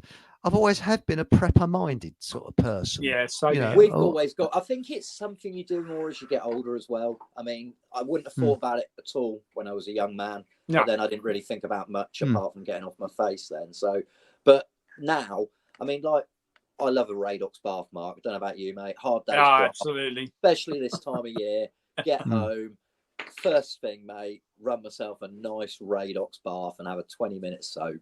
And we've got in our bathroom, there must be 20 Radox. The red one, the muscle soap. There's 20 of them in there, mate, because that's how me and Jess are. Things like that, we'll just make sure, like her with her hand creams and makeups and that, she'll have a dozen of whatever it is that she uses. And I think that is definitely something that as you get older, you kind of think more, don't you? And there's no harm in me having 20 Radox sitting on the shelf. Well, no. I'm set for the winter. I remember my parents putting tins of food in cardboard boxes into the loft. I was a kid. Yeah. Because they went through a war. Food in my loft. Yes, and they went through a war and they knew what shortages were like. So but now we've got here Reconciliation, who's Patrick in Wisconsin. said, would the bowler hat lad, oh, young lad, hey, a bowler hat lad, tell us more about comfrey. Well, you get the comfrey ladies. Yes, why we should grow it and how to do it. There we go. Yeah. So there we go. And we got the situation in Valencia has highlighted how fragile the food system is, being reliant on imported European food that we can grow in this country is total madness. We need to support local farmers. Well, this is what gets me. My attitude is British food is for British people. French food is for French people. If they want to export their cheese and delicacies, I haven't got a problem with that. And if we want to export our delicacies, I ain't got a problem with that either. But the core food should be for the indigenous people of that wherever it's grown. You know, that's been bonkers. chipped away at, Chris, for the last 50 to 60, 70 years. Absolutely, yeah. And it's by design, isn't it? We know this. Yeah. They've got it. It's like all the manufacturing going to China. I read something today about the German economy is on the brink of collapse. Yeah. Germany are not doing well. That they used to export a lot to China, cars and machinery and stuff like that. They're not doing that anymore because their energy prices has become so high. Yeah. They've got a fragile coalition government that basically can't do anything. It's almost impotent. And Germany probably in a worse spot than what we are at the moment. So again, you know, you look at what's happened in the last 50 years. It's not an accident, is it? Kissinger went over to China and opened it up, and ever since then they've just everything has been globalized, hasn't it? This is why I think the war with China is a ridiculous thing. It's just to frighten us because it is not in China's interest over a little tiny island to actually go to war over Taiwan, because they would lose big time. Their economy relies on the West. Bigger picture, mate. It might not be down to China or Russia or Iran or. You're right. I really believe there's somebody above all that, mate. It's, you know, all the things like you. I grew up in the shadow of the Second World War. Loved it. Loved reading about it. Right up into my 30s. Loved it. It doesn't give me the same kind of tickle that it used to now, because I just think about everything, and I feel like even that it was all orchestrated and all staged. Yeah. You know what? All them young lives snuffed out, and it's just a game. Whoever's above all this, it is literally like a game, and I don't think they're human. I agree. Who knows? I agree with you. Yeah. Yes. So the whole argument about China not a silly island like Taiwan. Yeah, Chris. Logically speaking, I'd agree with you, mate. But there's no. Well, there is a logic behind this, and it's order through chaos, isn't it? And chaos comes in many different forms, mate. Well, absolutely. What sums it up is America before World War II. I think it's about as late as about 1936, 37. All there, because you know you have war planners who plan who they think next enemy will be, and they really thought the next enemy, the next war, would be with the United Kingdom. And there was a plan, and you can actually look this seriously. You can look this up, and there was a plan to invade Britain, and they would invade Canada, and that's why they didn't think that their next enemy would be Germany. They thought it was going to be Great Britain. So yeah, it's very. You can look that up on YouTube. That's 100% true. Now we got here. Fruit is great to eat. Yes, but don't eat too much because you might get the Welshes, and we all know what the Welshes are. Diarrhea. Now we got here. Sorry, anybody in Wales. The bleached garlic is from China. So I'll tell you something. That garlic, that bleach taste. And you know, so I'm looking a bit extra white now because I've been eating the bleached garlic. You know, Mark, help me out here, mate. Quickly, while we're on garlic, I grew a load of garlic last year. I put in about 3 different types, including that like elephant one. You know, the giant one. Mate, I didn't get any garlic. Really? Mate, it all come up, like shot up and everything, and then by about May, April time, mate, all of it had just gone. I tried. I ain't got where did you get the seed from? I got the bulbs from local garden centre in Dursenham, mate. Real nice place, family run place. I've always bought stuff from there. Never had any problems, mate. It's always been good stuff. mate, I don't think it was anything to do with the bulbs, because they kicked off fine and everything went lovely jubbly. I had some in the ground and the dogs were peeing on them, so that's potentially what happened to them. Yeah. But I had a load in pots, mate, as well. And like I say, when I went to go and get them, there weren't nothing there, mate. I was devastated. Don't know, because last year all of the bulb stuff, the onions and and bulbs as a whole, of daffodils and things, did really well last year because it was lovely and wet. So they grew and grew and grew. I don't know the garlic, to be honest. I didn't grow any last year. We've put a load in this year. I saw you did on YouTube, mate. I couldn't believe it. Within a week, it was up. I know. Yeah, I like that high in a week. Mate, same thing last year with mine. Put it in, and like yours, within a week, mate, that was popping its head up above the ground, and it's put me off doing it again, mate. I've got to be honest. I think one of the problems we've got, and the reason it's come up so quick, is because the amount of nitrogen was in the ground, because that bed had beans on it, and I think that's one of the things of what it might be. And the same with yours. If it grew too quick in the early days, if it then just didn't form properly, so it's just bolted effectively. It's just bolted. Yeah. Watch out for that then, mate. You might have a bit of that yourself. But we'll chop all ours up anyway. Guys, I'm going to have to go because I've got this delivery coming in. No problem. They've texted me. It's come up on here to say that they're going to be with me in 10 minutes. So I need to go. Otherwise, my Spanish lorry driver's going to be getting arrested because he's got too much valuable stuff on. Olay. Well, good. It's been a pleasure, come on Mark, soon. Briefly. Thanks, Mark. Can you come back soon? Because absolutely. It'd be rude not to. And well, I'll send you the guest lists and that, and just pick a day and time, and I'll be happy. Chris, I'll be up for one with Mark if Mark's up for that. I was just going to say, I'll come on when Chris can do the next show, because I like getting on with Chris. We can get on properly. Oh, it'd be great. Thank you very much. And by the way, next Sunday, quick plug, next Sunday's show is going to be an alternative remembrance, and it's going to be two of us, maybe three, that had a father that fought on the Allied side, and a chap whose father fought on the Axis side. Awesome. So that's going to be an interesting show. But we're not going to be political. We're going to look at it from a humane point of view. So we're not going to. So it's going to be a very different type of remembrance, a very, very different one. It's not political at all.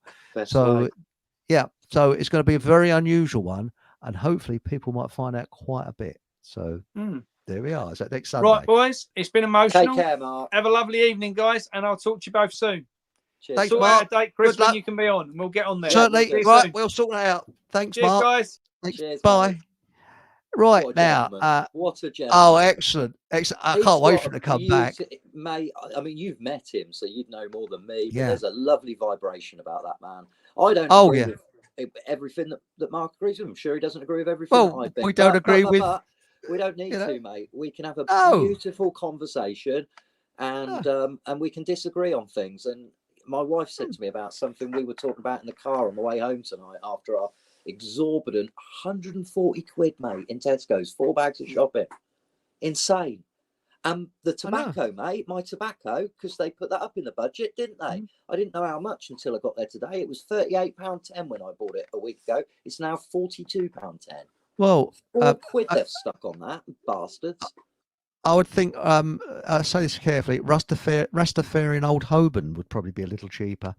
Rastafarian Old Holborn, it's getting to a point, mate, where that'll soon be the same if you know what I mean. A little bit more expensive than that, Chris. You'd be looking, Rastafarian Old Holborn. You'd get 50 grams of tobacco for £42.10. 50 grams of special tobacco. Jesus, that would cost you a lot, mate. You're talking hundreds. Good heavens. But by the way, we need to have a loosen up a bit. It's just that's life, but not as we know it. Said, did you hear the joke about the pizza? Answer, never mind, it was too cheesy. Oh, William. God. Oh dear. Finest, he's been I bet he's opened his first box of crackers this week. Here we go. Now the other one, old Bowler Hat Farmer should have been here for this. Paul, check the chemicals in the radox, etc. Try getting faith in nature. Thank you, Paul. I've got 20 bottles to work my way through because I'm one of these tight gits, mate, that if I pay for something, I'm going to use it, even if it's going to kill me because I paid for it. So, but Well, I will, yeah. I will, mate.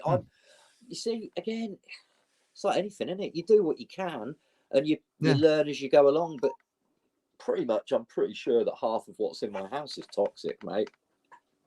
In terms of things that, you know, I mean, God knows half the medicines that Jess has taken in the last year. God knows what they've done. If you've got dry lining, my house is dry lined, and that is these wallboards, and they're slightly radioactive. Right. Well, I was a dry liner, mate, for a while on new builds and stuff like that. So I've handled a lot of board. That's quite an art, that is, to get that right. And now Paul said that's like the bus world. Go back to the late 1990s, and if a bus broke down, an engineer would turn up with a spanner and fix it. Now they turn up with a laptop and a spanner. I saw that in manufacturing as well. When I worked at the Chocky factory, they were starting to bring in machines then that were hooked up to the internet, and the company that manufactured them, which in this case was the Winkler and Donnerbar, which was a German company. And if that broke, the engineers and the machine operators, they literally were pretty much impotent. It was all done online. And they were fixed on the internet most of the time, or they would be given instructions on what to go and unblock or unjam, and to me that took a lot of the fun out of it. I never worked on it. There was only the one machine in the factory that had that.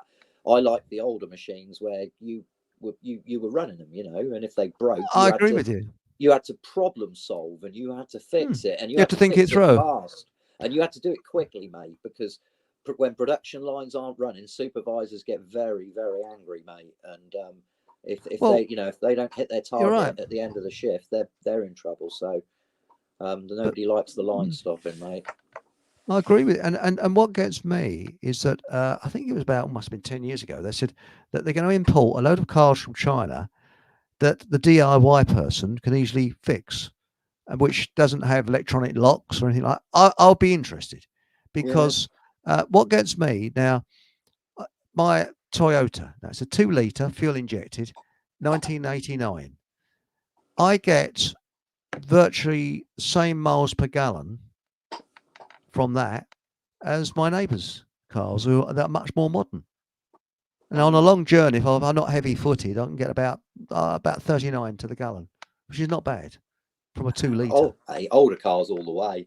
Older cars and if anything, you know, the trouble is you can't get the parts so easily now, but I can fix it. I had that with my Uno, mate. Somebody smashed the rear. Somebody put a brick through the rear window screen of my Uno one night for no sound reason at all. I was probably drunk. Yeah, and there was a brick sitting on the parcel shelf. Probably drunk out of his mind. I don't know. Anyway, I think you're frozen, Chris. Yeah. Am I there? Can you? Yeah, still here. Yeah, okay. Yeah, you just froze briefly. Yeah. Right, it took me 6 months, mate, to get a replacement rear window screen for my Uno. I bet it's an arm and a leg. Italy. Yeah. I can't remember now, mate. It wasn't too bad, but it came from Italy, and it took 6 months, mate, for me to source that part and that was a 1987. I was older than mine. Uno 1.3 SX, mate. It was a beautiful car. It was Jess's mum. She brought it new in 1987, and I had it for 5 years, and then I stuck it in at the back of somebody's Range Rover.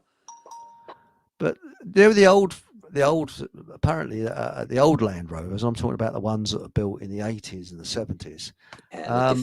I worked with a bloke who had nothing but Land Rovers, and he said they're easy to fix. Then in those days, I'm talking about, not the modern ones. He said, and they're basic, they're simple.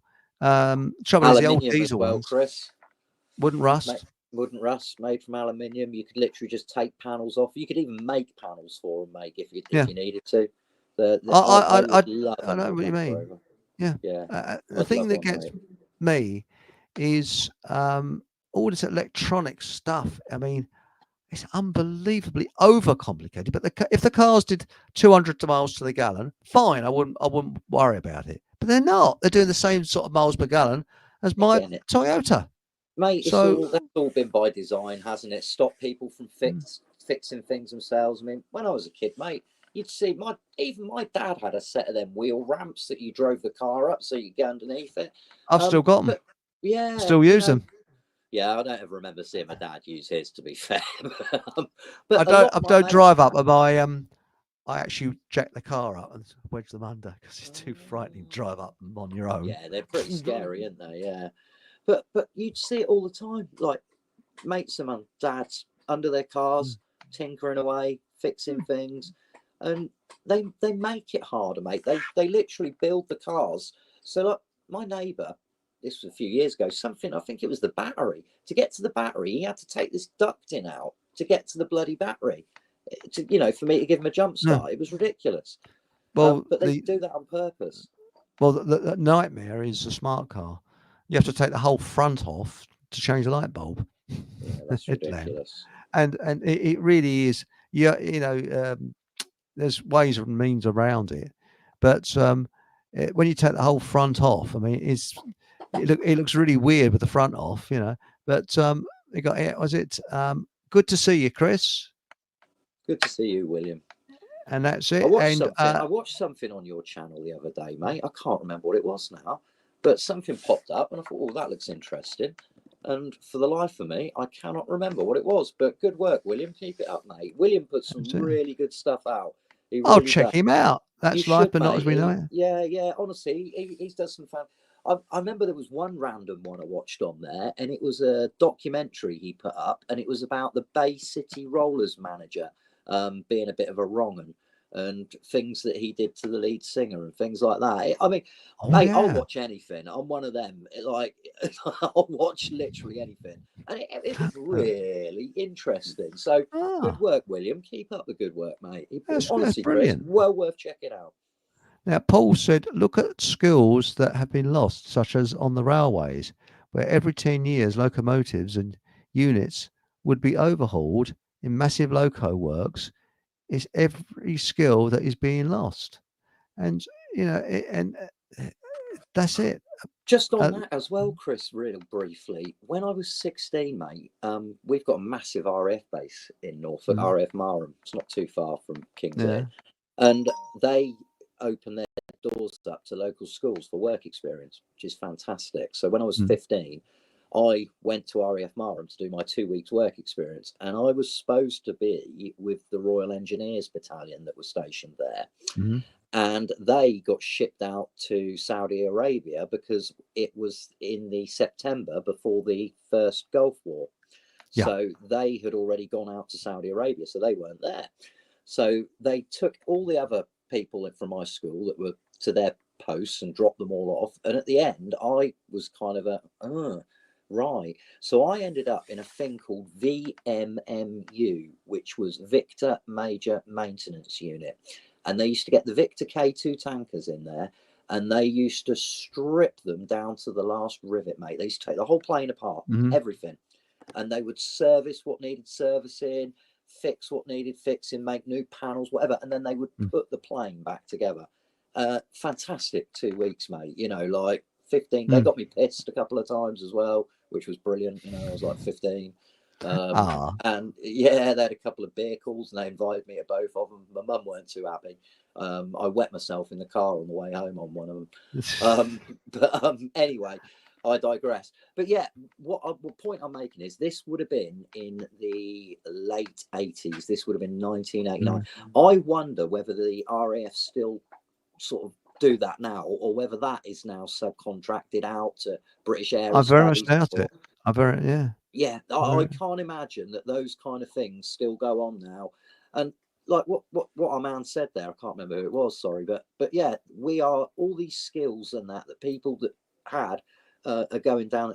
And mate, if you can't run a computer in the next 20 years, you're going to be pretty stuffed, aren't you? Because it's like kids can do anything, can't they? When they're online, they can literally they've just been indoctrinated. It's been indoctrinated into them since they're kids. That's it. Did you know that we cannot produce cast iron like the Victorians did? That skill has been lost. We just cannot do it. They got it to a perfection that that's gone. And it's sad. And now we got here. I don't understand this one. James Cole said, Laser or Lasser 58558. Gall blimey. No, that's probably. You're no. reading a comment out there that was probably put on nearly an hour ago now, Chris. Yes. That's the thing. So Now, Arthur McGonnell, check out the Xena Phoenix project from West Cornwall. Oh, West Cornwall, very nice part of the world. It's a modern art attempt at a wood he meant to put there, Chris. attempt at a wood-fired steam engine. Greetings from West Cornwall. I'm very envious of you. Beautiful part of the world, West Cornwall. I'd agree with the next comment. Nigel Farage is a joke. Yes, he's a court jester. He comes on and he says he's. They're all a joke, mate. Every politicians are politicians. Every single one of them are a joke. Hello, Deb. Hello, Deb. Good evening, folks. I can't stop. Just popped in to say, please don't forget to like and share this video. Bless you, Deb. That's very kind. She's a trooper, isn't she, Deb? She's fantastic. And please subscribe if you haven't. It's free. Have a great show and a great evening. Thanks, Deb. And I need to promote your show because I've heard it's back again and I'm going to check it out. So I must apologize to people because it seems that everybody has decided to email me all of a sudden. I got an absolute deluge of them. And I think it might be this grey cloud that's done it. It's depressing everybody and say, I know, let's write him an email. Time of year, mate. I've had so, but in the last I will weeks, but... Yeah, I'll answer them. Don't you worry. It's just it takes a little bit of time. It's a crap time of year, mate. It really is. It's dark at 4:30 now, and you know, I can't get anything done in the garden because you just start out there and it's getting dark, and you know, and you can't work after artificial light. I've got a load of bulbs that need to go in. You know, really need to go in, and I put a few in the other day, but I had an operation last Saturday, mate. I had my toenail removed, so I've had to have a week out of action. So it weren't pleasant. I've got to have the other one done as well. I've had my big toe on my right foot done. I've got to have the one on my left foot done. They were like horseshoes, mate. They were just growing in. I know what you mean. And they were causing me no end. I bet you said, "Oh dear, that is painful," but not exactly in those words. You know, mate, the only thing that really hurt was when they put the anaesthetic into my toe. That was painful, mate. That was like grit your teeth kind of thing. I could feel them removing the toenail, but there was no pain. And to be fair, it hasn't hurt nowhere near as much as what I thought it was going to. Really? I had it done a week ago. I think it'll grow back. I think, won't it? No. It's completely gone, mate. They've taken the whole thing out. There's nothing left there. It won't grow back. Because I don't want it to. When I go to the dentist, I don't have anaesthetic. If I need a filling, I have it without anaesthetic because she's a pretty good dentist. And that's pretty hardcore. And she said, sort of raise your hand if I hit a nerve. I said, no, you wouldn't need to do that. You'd have to pull my legs down from the ceiling. That's pretty hardcore, that is, mate. Yeah, but no, it's better if you don't have anaesthetic. It's better. It's not as painful as people think. It's healing a treat, mate. I've been having the dressing changed every 3 days. She said to me on Friday, "You'd be an idiot if you went back to work next week." So I went back to work today, and it's been fine. Excellent. Little tip. Now remember, I'm not a doctor, but it's what's that red stuff called now? It's cayenne pepper. In a little drop of water helps healing along. So a little drop in water. That's it. So imagine, and if I cut myself, I might be sort of fighting a fly or something like that. What I do is, or a gnat, if I cut myself, if you put some cayenne pepper on the cut, it sends your excuse me being crude, your ass up to your elbows, but it actually clots it very, very quickly, and it's so it stops it bleeding anymore. Little tidbits of information that now it says here, this was when I was talking about the NHS, when they did away with natural medicine in favour of the other medicine. But they killed all the old herbalists off and said they were witches. That's right. Pretty much. Yes, you go back. Yes. Sue Seasider, I only have a yard at the moment with potted plants at the moment. I think I should read. How should I go about trying to grow veg and fruit, please? Where should I start, please? Any help will be appreciated. I think it's what type of fruit and veg you can grow in a small area. And I think Mate, you can your grow favourite. anything. I'm testament to that. I've got a 10 meter or 11 meter long garden. It's about 7.5 meters wide, and I've got a lawn. Quite like the lawn takes up a third of it, and the patio takes up another third of it. And I grow in old water butts and pots, and mate, even in the tiniest space. So you can maximise. Mark had a fantastic tip this year about growing French beans, sweet corn, and pumpkins all in one pot together, because your sweet corn will come up first, and then your French beans grow up your sweet corn, and your pumpkin will give you ground coverage. And you just look at combining things, Sue, and hanging baskets are great things that you can attach to the wall as well. I've grown cherry tomatoes in hanging baskets, no end of times, and just be creative, Sue. And give things a go. Just don't be scared to have a go at something, even if people tell you it won't work. I've done no end of things that people have told me would be fruitless, and I've had reasonable yields, and yeah, it's all just trial and error with me. So Mark would be much better qualified had he have been here and read that. But yeah, just have a go with whatever you want. So, and if you've got a little yard, maybe you can get one of those little sort of freestanding greenhouse things in there as well, which would be great to start things off and protect them from the frost. But if not, you can just start things off on windowsills indoors. That's what I do, and then harden them off and transfer them out. So also YouTube, tap in vertical gardening. Yeah, that'll show you a few things, because you can actually grow vertically. And Yeah, those squash bottles and things like that, you can put them on a rack and grow things up there. you can But do I'll tell you, the you can grow in tomatoes. welly boots if you want. Well, my tomatoes this year, and Miles Fleetwood, he had the same problem. His tomatoes got fungus on them, black fungus. It wasn't a good with year all for this rain. tomatoes, mate. A lot of people's didn't ripen. They just stayed green.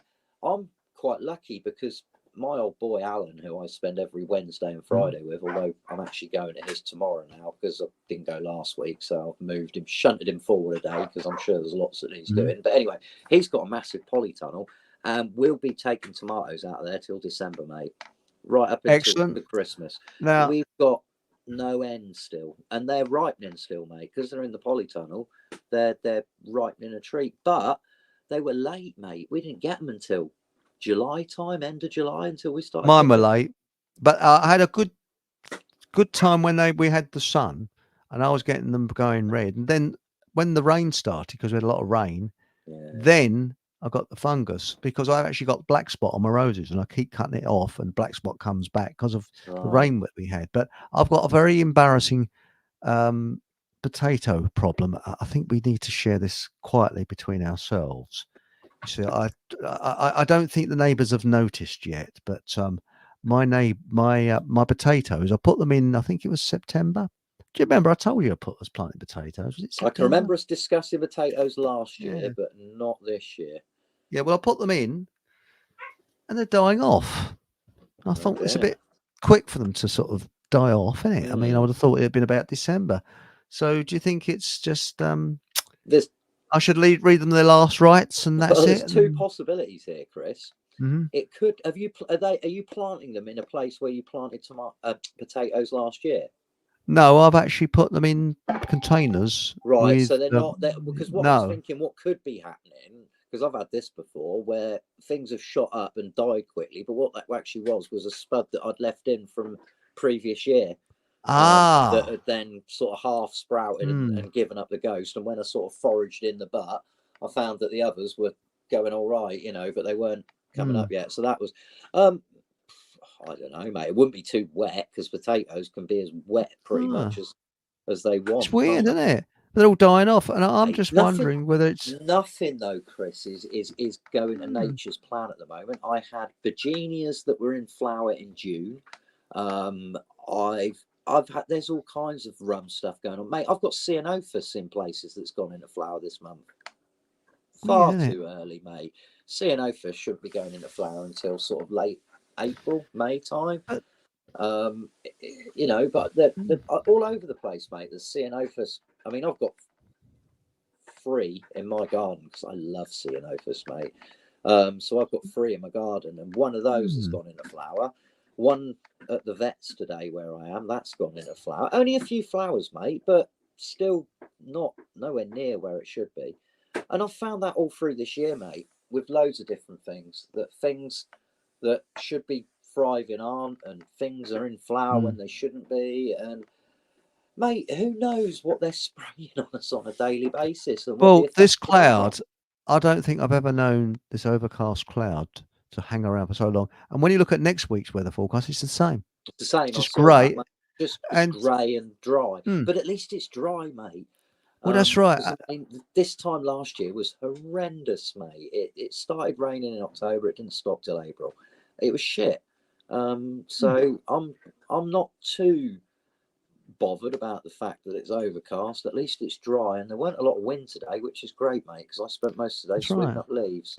Well, they say it's mild, but it was bloody freezing this morning. Very cold this morning. It was cold, mate. I went out with 4 layers today, and there was a few times I took my hat off because I was sweating.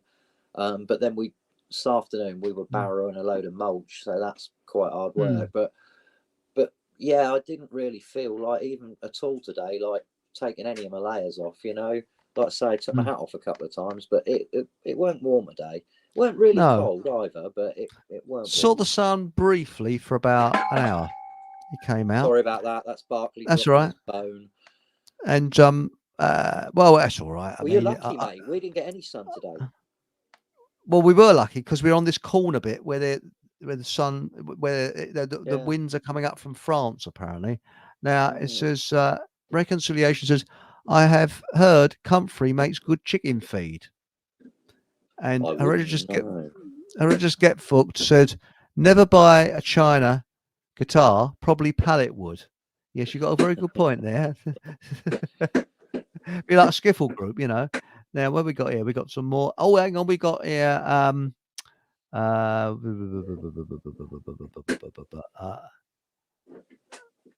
it's like, Paul said it's like that. Yeah, sorry, I read that one. I'm terribly sorry. I believe that all the gizmos on modern cars, parking sensors, etc., that cars can drive themselves. Yeah, they will do soon. And this is what I don't like. You know, I like something you can actually repair, and something straightforward that you can repair. I can't stand throwing things away. You know, that built to fail. That's right. Yes. Yeah. And well, do you know, I inherited my parents' fridge, and I got rid of it about, was it 4 years ago? I got rid of it because the seal had gone round the outside and you couldn't replace the seal. I bodged it up a couple of times, but it wasn't very good. But the motor was still going and it was still running okay. And when I got rid of it, I found the receipt my parents had kept for it, 1960. And it'd been going every day since 1960. Yeah. I remember my mum had a freezer that was like 40 years old at some point. I don't know if she's still got it. But I think she ended up giving it away to someone when they moved. But yeah, she had this freezer that had just been going for like 40-something years. It's insane. But yeah, that doesn't happen much anymore. Paul, that's exactly what they did with locomotives back in the day. They would strip them down to frame and cabs, overhaul the power units, and put the loco back together. Now, a loco is scrapped instead. That's right. Yeah. And manufactured weather, you're spot on there. Weather weapons, yes. I think it's something is going on definitely with this weather. This is not natural. This really isn't natural. They do grow back because mine did. What's that? Oh, sorry, your toenail. Maybe. Oh, maybe. Toenails, maybe. Yeah, I was told it, Jojo. I was told it wouldn't, but then I wouldn't be surprised if you were right and they were wrong. The hanging baskets of Babylon. That's it, man. Of Babylon. Yeah. Well, I like hanging baskets. I mean, I'll be straight with you. I mean, I had a couple of Jehovah's Witnesses that I had outside. And when the local politician came round, you know, there he was, sort of lynched up. No, I'm only joking. And do you remember that, those two Howell and Pace? I do where remember they, I'm old enough to remember them. Yeah, and they acted the part of gangsters. And one says, Yes. "You like hanging baskets, don't you, Ron?" "Yeah, I like hanging baskets." And the camera I goes bet back. that's to just aged two really legs. badly, Chris. I bet that has aged really badly, Hale. It has. Yeah, Yeah. a lot of And stuff this has, mate. is my Jehovah's Witnesses that I've got here. You know? But I used to roll up with laughter. They got a bit foul after a while, when they got a bit desperate for humour. Now it says here, wrong time of year to start growing fruit and veg. I agree with you. Yes. Well, yes and no. You see, there's things you can do. I don't. I mean, you can put broad beans in now. You can get brassicas going. I mean, you can grow lettuce on your kitchen windowsill all year round. No reason why you can't have lettuce going all year round. But you know, at least the you slugs still won't get it. Yeah, exactly that, mate. But stuff like chard and kale and spinach, you know, things like that can be put in now. There's all, I think every month of the year there's something that can be put in a garden. I mean, maybe not December, January, they're not great, but definitely now at the moment you can still get stuff in and get it going. There's plenty that you can still grow at this time of year. And like I say, kitchen windowsill for me, I have lettuce going all year round. I've still got some going outside, but I need to crack some off on the kitchen windowsill for the winter, so I shall probably do that. But and herbs as well. I mean, you can grow herbs on your kitchen windowsill most. Oh yeah, they'll grow easy. And, You know, and it's they're brilliant using your own herbs. That's fantastic. You know. Or the one I like is my particular one is peppermint. I love peppermint. Yeah. Beautiful. Now we've got here tomatoes are best grown in polytubbles and greenhouses. Yeah, but that doesn't mean that you need one, Stephen. I would agree with you. Yeah. You're spot on. But a lot of my tomatoes are. I haven't got a polytunnel. I've only got one of those stupid little plastic sort of, I don't know, 3 foot wide, 3 foot by 3 foot. No, not even that. More like 2 foot by a foot and a half something greenhouse thing. So my tomatoes do all right outside, or they have done the last 2 or 3 summers anyway. So and you're quite exposed where you are. I mean, you know, it's not. And it says Tom's still green paraffin heater. I think it means that he's got a paraffin heater in his greenhouse, probably. Oh, maybe. I don't know. Hereditas, you may have to. So Tom's are still green. That's what I think he means. Should he use a paraffin heater? Well, they'll stick a paraffin, won't they? Yeah. My granddad had a paraffin heater in his greenhouse. I remember that. Yeah. They always smell. They can't help it but stink, you know. But I'll tell you what I've got primer stoves standing by in case they ration electricity. So at least I can cook stuff. I've got one of those camping gas. It's only a single hob thing, mate, but and I've got about 6 of the cans of gas, so that'll keep us going for a while. So yeah. And it says, have you noticed we no longer get strong winds in autumn? Certainly not today, Stephen. It's been very calm today. I mean, we've been sweeping up dry leaves all day, and that can be a real ball ache in the wind. But today it's been no bother at all. With so yeah, you definitely noticed it today. Yeah. Oh, I've been doing that. Yeah, isn't it? But I mean, I've been getting the leaves out of my bike shed's gutter because it's a flattish roof, and and there's a tree next to it that she's shedding its leaves. So I sweep it every year because otherwise that all get clogged up and things like that. But it's strange weather. I put my washing out this morning because I've got an organic dryer. It's called a rotary clothesline, and it was almost dry. Right. A lot of it was dry. I was quite surprised actually. This time of year, there's a very calm wind. I wouldn't even entertain bothering to put anything outside at this time of year. Really? No, I just do it on the air, mate. Inside, I just whack the air next to the radiator, and it takes less than 24 hours. I just hang it up in a spare room. I just put it on a clothes rack type thing in a spare room that's south facing. Most things today, Sam Mark Anthony, are built to fail. I agree with you. Planned obsolescence. Absolutely, yes, I agree mate. with you. Well, there's the classic story, isn't there, about when light bulbs were first made? They had a much thicker, what is it called? Filament? Is that the right word? Filament, yes. Yeah. So they had a much thicker filament, and they would last a lifetime. Basically, one light bulb would have kept you going your whole lifetime. You would have never needed to replace it. And they quickly cottoned onto that, and they made the filament so much thinner that they would burn out deliberately so that they could keep selling the light bulbs. That I believe is an established fact. So ladies' stockings as well. And by the way, there's a light bulb in a fire station that's been there, I think, in America since 1907, and they give it a birthday party every year. Beautiful, love it, and it still works. Right. It still works every day. And ladies' stockings, the bloke who invented nylons, was told to go back to the drawing board because they advertised them as never wearing out, and they showed you them towing cars with these stockings. Right. And he's told to go back to the drawing board and make them so they were full to bits in a very short time. Yeah, You're believe pretty that. heartbroken. Yeah, Jess wears stockings, and they never last forever, mate. And one thing that I know, she tells me about the ones that that hold themselves up. They don't last for long either, mate. No. They end up rolling down your knees after you worn them a few times. Well, look at socks. Socks don't last 5 minutes with me. I don't know, mate. I've got pairs of socks, mate, that are knocking on 20 years old, but then I've got a lot of socks, so they get a lot of rotation. And pants, mate. The pants that I've got on today, I've had since 2007, I think. Really? Yeah, mate. I wear just loose fitting boxers, mate. And so do I. Yeah, and I don't like. I've got quite a few pairs of the tight ones upstairs that people have bought for me over the years, but I don't like them, mate. Yeah, they're a bit snug. I don't like it too snug. I like freedom down there. So. You're a bit like Victor Sylvester, the band leader. Likes plenty of ballroom. Yes, I'm mate. talking about dancing, of course. Yeah, yes. yeah. And when you do a physical job, mate, I don't think you want clammy. No, around there. Because you know that wife fronts came out during World War II apparently, and they advertised them. They showed pilots wearing. Well, they didn't show them wearing top wife fronts, but they advertised them on that. And we got an interesting one here. Cloud seeding in, this is Narrow Lanning, said cloud seeding in Morocco causing floods in Spain.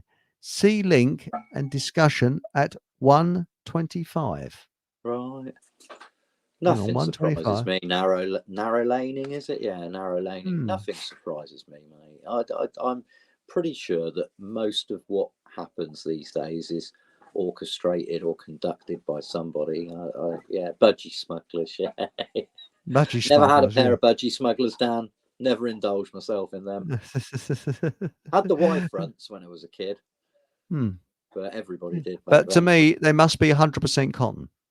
Everything has to be underwear. Has to be 100% most of them cotton. are. I think I've probably got a couple of polyester like ones of poly. Trouble is, mate. Again, I'm a bit like you, mate. In terms of, like, if somebody buys me something, I'll try and use it. So like, even if it's probably to the detriment of it's like every year I get from one of my aunts, I get one of these Lynx gift sets with a Lynx shower gel and a Lynx deodorant. I've got about 7 or 8 cans of deodorant, mate, sitting there in the bathroom because I don't use deodorant, mate. I think it's nasty stuff, especially the stuff that you spray. Your armpits is a really aluminium area. Yeah, exactly. It's in an aluminium can, and it's got butane gas and God knows what else, and you're going to spray that under your arm. Yeah. For me, that's ridiculous. So, I mean, having said, do you know what I use? Pit Rock. Right, mate. I just wash myself. And keep myself clean. I don't have a problem. I don't smell. Well, you see, the good I find that having BO is good because it keeps people away. You see, so you can get to the front of the queue. You just stand there. A bit of scratching. Yeah. That helps. The scratching helps. I think if you keep yourself clean, I don't think you need deodorant, to be fair. There's the odd time I will, like, say, for example, I've had a hard day at work, I come home, it's Friday night, we're having fish and chips, and I got to walk to the chippy and get it, and I'll stink. So I might spray my clothes with the deodorant over the clothes because I don't want to have a bath until I've had my fish and chips. So, occasionally I might give my clothes a spray with it, but I certainly wouldn't be spraying it under my arms with it, mate. No. And I think your dog agrees. Paul, aluminium links to breast cancer. Yes. Yeah, you're right, Paul. I mean, my wife, bless her, is being tracked for that at the moment, and I do hope she's sort of on an even keel. Round 2 of the radiotherapy this week, mate. So she's having her second week of radiotherapy this week, and then the bulk of the so-called treatment will be over, and then we just got to wait and see, mate. That's the worst part, I think, waiting and seeing. And I wish you both I know you do, mate. Let's move on from that. Incandescent light bulbs are getting harder to find. Yes, they are. I thought they were outlawed, actually. It's all these LED ones now, which have been shown to be bad for your health. Now, I got myself, I got this from Paul English, some orange glasses. Right. That you put over. And I use them, but it's really weird. For example, I've just got this really funny image of you sat there in your orange glasses. I'll have to put them on. I got them downstairs. I'll bring them the next time we're on, if I remember. Please do. And I've got these orange glasses on. Now that's yellow, but it looks white. And all the colours that you look at are all weird. And when you take them off, you sort of have to adjust your eyes. It really is, but it's supposed to be. It stops LED radiation and the blue light. That's it. It stops blue light. Yeah, blue light. That's the nasty one, isn't it? Hang on, I got it in my face here. Yeah. Mate. I'm staring at because I'm on a tablet on an iPad here, Yeah. so they emit blue light as well, don't they? So I'm literally looking into the abyss. See the sacrifices I make for you, Mr. Von Essex. Oh, it's terrible, isn't it? Now it says, Hereditary Skeptic says, it's only God who cleans up with the wind around here, not the council. Yes. Now it says here, can we see your dog, Stephen Truth Seeker? We'll have a go, Bartley, Steve. isn't it? He's on a bone. Yeah, Bartley. He's on a bone. He's had a very traumatic weekend because it was fireworks. And I actually was worried on Saturday night because I thought he was going to have a freaking heart attack because his little heart was just going like the clappers. Yes, it's terrible for the animals, isn't it? Yeah, terrible I for humans. the whole night on the kitchen floor with him, mate, and he was in bits. He was absolutely in bits and pieces. So he is a little bit edgy, and he's got a bone. So Stephen, we'll have a go. Bear with me. Give it a try. Did I ever tell you that you know the stick that comes from the fireworks, the rockets? One hit me on the head once. Here he is. Hey. Here he is. Here he is, my beautiful boy. Aren't you, hey? How old is he? He will be. He's just turned 5, Chris. So he was 5 he's not that old. On the 25th of June. No, he's young, and mate, he's our baby. He's our youngest. But sit down. You're not helping, are you? There we go. There we go. We'll put you down again in a minute. He's a star on YouTube now. Sorry. He's handsome, isn't he? He's handsome, isn't he? Beautiful, mate. He dotes on me, mate. I've never known a dog love me like this one, and I've had some dogs love me in my time. The previous Cocker Spaniel, Delilah, she doted on me as well, but this one, his whole world revolves around me, doesn't it, mate? Come on then, let's pop you down. Oh, there you go, good boy. Good old Bartley. Yeah, bless him. He's a troubled little soul, mate. We're not sure why. Came from a really good breeder, really good lineage, like really good lineage. Yeah. And he was advertised on Facebook. I think Jess found him, and he was up for 1,200, which was quite pricey for a cocker back then. And we didn't have 1,200, so Jess contacted this lady and said, "Look, any room for negotiation on the price?" And she said, "No, he's the only one in the litter." She said, "We really want 1,200 for him." So Jess messaged me. I said, "Okay, no problem, but we can't really afford that. So thanks, and I hope you find him a good home." About 20 minutes later, Jess gets a message from this woman on Facebook, and she basically messaged Jess, and she just said, "Oh my God, just been looking at your Facebook. I can see how much you and your husband love your dogs. How much can you afford?" And Jess messaged her back and That's said, nice. She said, "Well, we've got 800. We could probably go to $1,000." She messaged back a minute later and said, "No, 800's fine. When do you want to come and get him?" So he was always destined to come to us, mate. And when we went to go and pick him up, Mark, his previous dad, had said to me and Jess, "Look, he's in the garden. He's real edgy with new people. So he just come and have a seat and have a cup of tea on the patio. And he's at the bottom. He'll come down and he'll eventually come and say hello."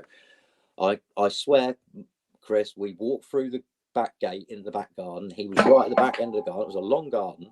We walked in, me first, then Jess. He looked up, he saw us, he came charging down the length of this garden, running to us. He ran round the back of me and then came through my legs. And Chris, he sat down and he looked up to me and he went, "Hi, Dad." Like that, mate. Isn't that lovely? He knew we were his mum and dad, mate. Like, That's great. Knew. Dogs are That's so great. intuitive, mate. They are. They are. Mate, they know things that we don't even understand. Well, really I think I had a fly the other day like me, because when I was in the garden, the bleeding thing wouldn't leave me alone. Not the same, really, as a dog, though, is it? No, not really. No. But, now, just like mainstream sanitary products linked to cervical cancer. Most probably, yeah. And I think another thing that's been really damaging to ladies, I think, is the contraceptive pill, mate. Yes, I agree with you there. I think in terms Paul of hormone, said LED lights have a blue tint. That's right, to them, which affects sleep. That's why. Hey, are YouTube listening in? That's why street lights in residential areas are white. Interesting. Well, half the street lights are out where I live. When the council replaced the old tungsten street lights, this is Paul, with LED lights, they never replaced all of the orange type lights, only those in residential areas. I've noticed that. That would make sense. And the old orange ones were all right. Yeah. Anyway, we that's a very fast 2 hours. We're up to our time. Oh, we didn't. Oh, bloody hell, I've done it again. What have you done? I've forgotten to say good night to the people on You're good at that. You did that last Radio Soapbox and Radio Windmiller. So if I say it now, they won't hear it, will they? So whoops. You're good. Oopsie daisy. Sorry, I was just having a little scroll through the comments and just Six Blade is on. It says here, "Hi Chris and Chris, just back from teaching survival in Wales. Great weather for a change. You lucky sod." Yeah, it is nice weather there. "I'm not the best at growing veg, but there are loads of wild edibles to consider." Absolutely. It's a good time for fungi. There's loads of, and this time of year, mate, you're coming up to chestnuts. If you know where to go and find them, they'll be in abundance, mate. Chestnuts will be. You got to know which type, though, haven't you? Because one's not. There's the horse chestnut. And you don't want the horse chestnut. They're conkers. No, you want the little ones that come in segments. They're the ones that you want. Yeah. I mean, you've got to be quick because the squirrels will get them as soon as they hit the ground if you're not careful. Yeah. And they'll just leave all the naff ones. But yeah, chestnuts and blackberries, mate, and a bit like, is it blackberries? Is it? Mate, there's still a few about. I've still got raspberries on my autumn raspberries. Really? Raspberries? That's all right. I am still getting raspberries, mate, off my raspberry canes that are just outside my back door. Trouble that cost me absolutely nothing. I dug them up from one of my chap's gardens. He said I could have them, and brilliant. We get about 3 months worth of raspberries off them, mate, every autumn. But the thing is that I've actually found that things it's a very weird time. It's not my favorite time not my favorite time of the year, but with fungi you've really got to know what you're doing. Exactly, mate. I'm nervous. If you have the wrong, I'm very nervous. I don't touch mushrooms because I don't know enough about them. I've only ever picked and consumed one type of mushroom, and that is the Liberty Cap, mate. And that is one that I made sure that I definitely knew what it was. And I went out with people that had picked them before. That's it. And for anybody who doesn't know, they're the ones that make you go a little bit squiffy. And when I was a teenager, we used to go and pick them, dry them out and munch them and have strange evenings. Yeah, really strange evenings. Great evenings. But quite strange. Yes, I just stick with the button mushrooms that are in tin cans. Can you get blue light filter program? You can get, this is Mark Hansley. That's right. You can get blue light filter programs you can install on your phone, tab or computer, which filter out the blue light in the evening. Hang on a minute. Some of them I think even have a blue light on/off option on, don't they? Some devices. Hang on. I made a note of it. Where is it? No, I didn't make it. No, not there. But there is. You can look it up. There is a blue light filter. But I'll have to put these glasses on. It's all sort of. Everybody looks weird. It does something to your brain. because all the colours that you're used to are changed because it's orange. Now we got here, Paul. Fantastic chat again. Have a great Cheers, night. Paul. Well, You I'm too, gonna try and find the fantastic outro that Deb did. And by the way, last night the beginning of Rumble was a bit of a disaster because it did a wobbly again. No, it was fine when you got going. It was fine when you got going. It was good. Like I said, it was the first Sunday one I've done here, mate. So it was good. Because she wanted to come on the studio, and I kept pressing a button, and it's just dead. Wouldn't do it, and that happens a lot on Rumble. Anyway, we got there. Anyway, thank you very much for coming on, Chris. Please come on again soon. Keep on when we come off air. Yeah. And because we can do that on StreamYard. And next Thursday, I will be hopefully on Paul English show. He's actually on Rumble. And then next Sunday will be an alternative remembrance, which should be quite an eye-opener, hopefully. And then, as I say, it's veterans' sons, and maybe a veteran's daughter. What I'm hoping to have is two of us whose fathers were in the Allies, and two whose fathers were in on the Axis side. And there's a lady that might come on as well. Yeah. So it will be a fascinating, because we've all got a story to tell, and we've all been affected in some way by what our fathers went through. So it's going to be quite an interesting show, but nothing like what you think it's going to be, because we're hopefully going to be respectful and that, but of course, no flag waving or anything like that. No, nothing like that. No. It's more about the human experience, isn't it, mate? That's right. Anyway, thanks for coming on, Chris. And remember, I've probably forgotten something, but whatever it is, I've bladen well forgotten. I'll remember when we go off air. So I'm very sorry for anybody that I promised to plug or promote, because I'll be off air. Oh, by the way, this Friday, I'll be in Letchworth to the Letchworth Garden City. I'll be going to the peace officers thing. I'm not going to be one. Sorry, I'm not that type of personality. But I'm going there on a kind of fact-finding, maybe filming, I don't know, mission. Excellent. And I'll be seeing She Bear there. Might see Dawn Lester there as well. And there's going to be a few others. So we'll be there. And if you want to come along, the details will be in my Telegram group. So if you want to join my Telegram group, which details are below here, you'll be able to find out where it is and what time it is. You see me going, oh, hello. So I don't know if you want to say anything to the viewers. Not at all. Just thank you all for contributing, and I wish everybody well. And be kind to each other. Very, very good. And on that note, remember, whatever happens, have a bloody good laugh and good night. Tally ho. Oh.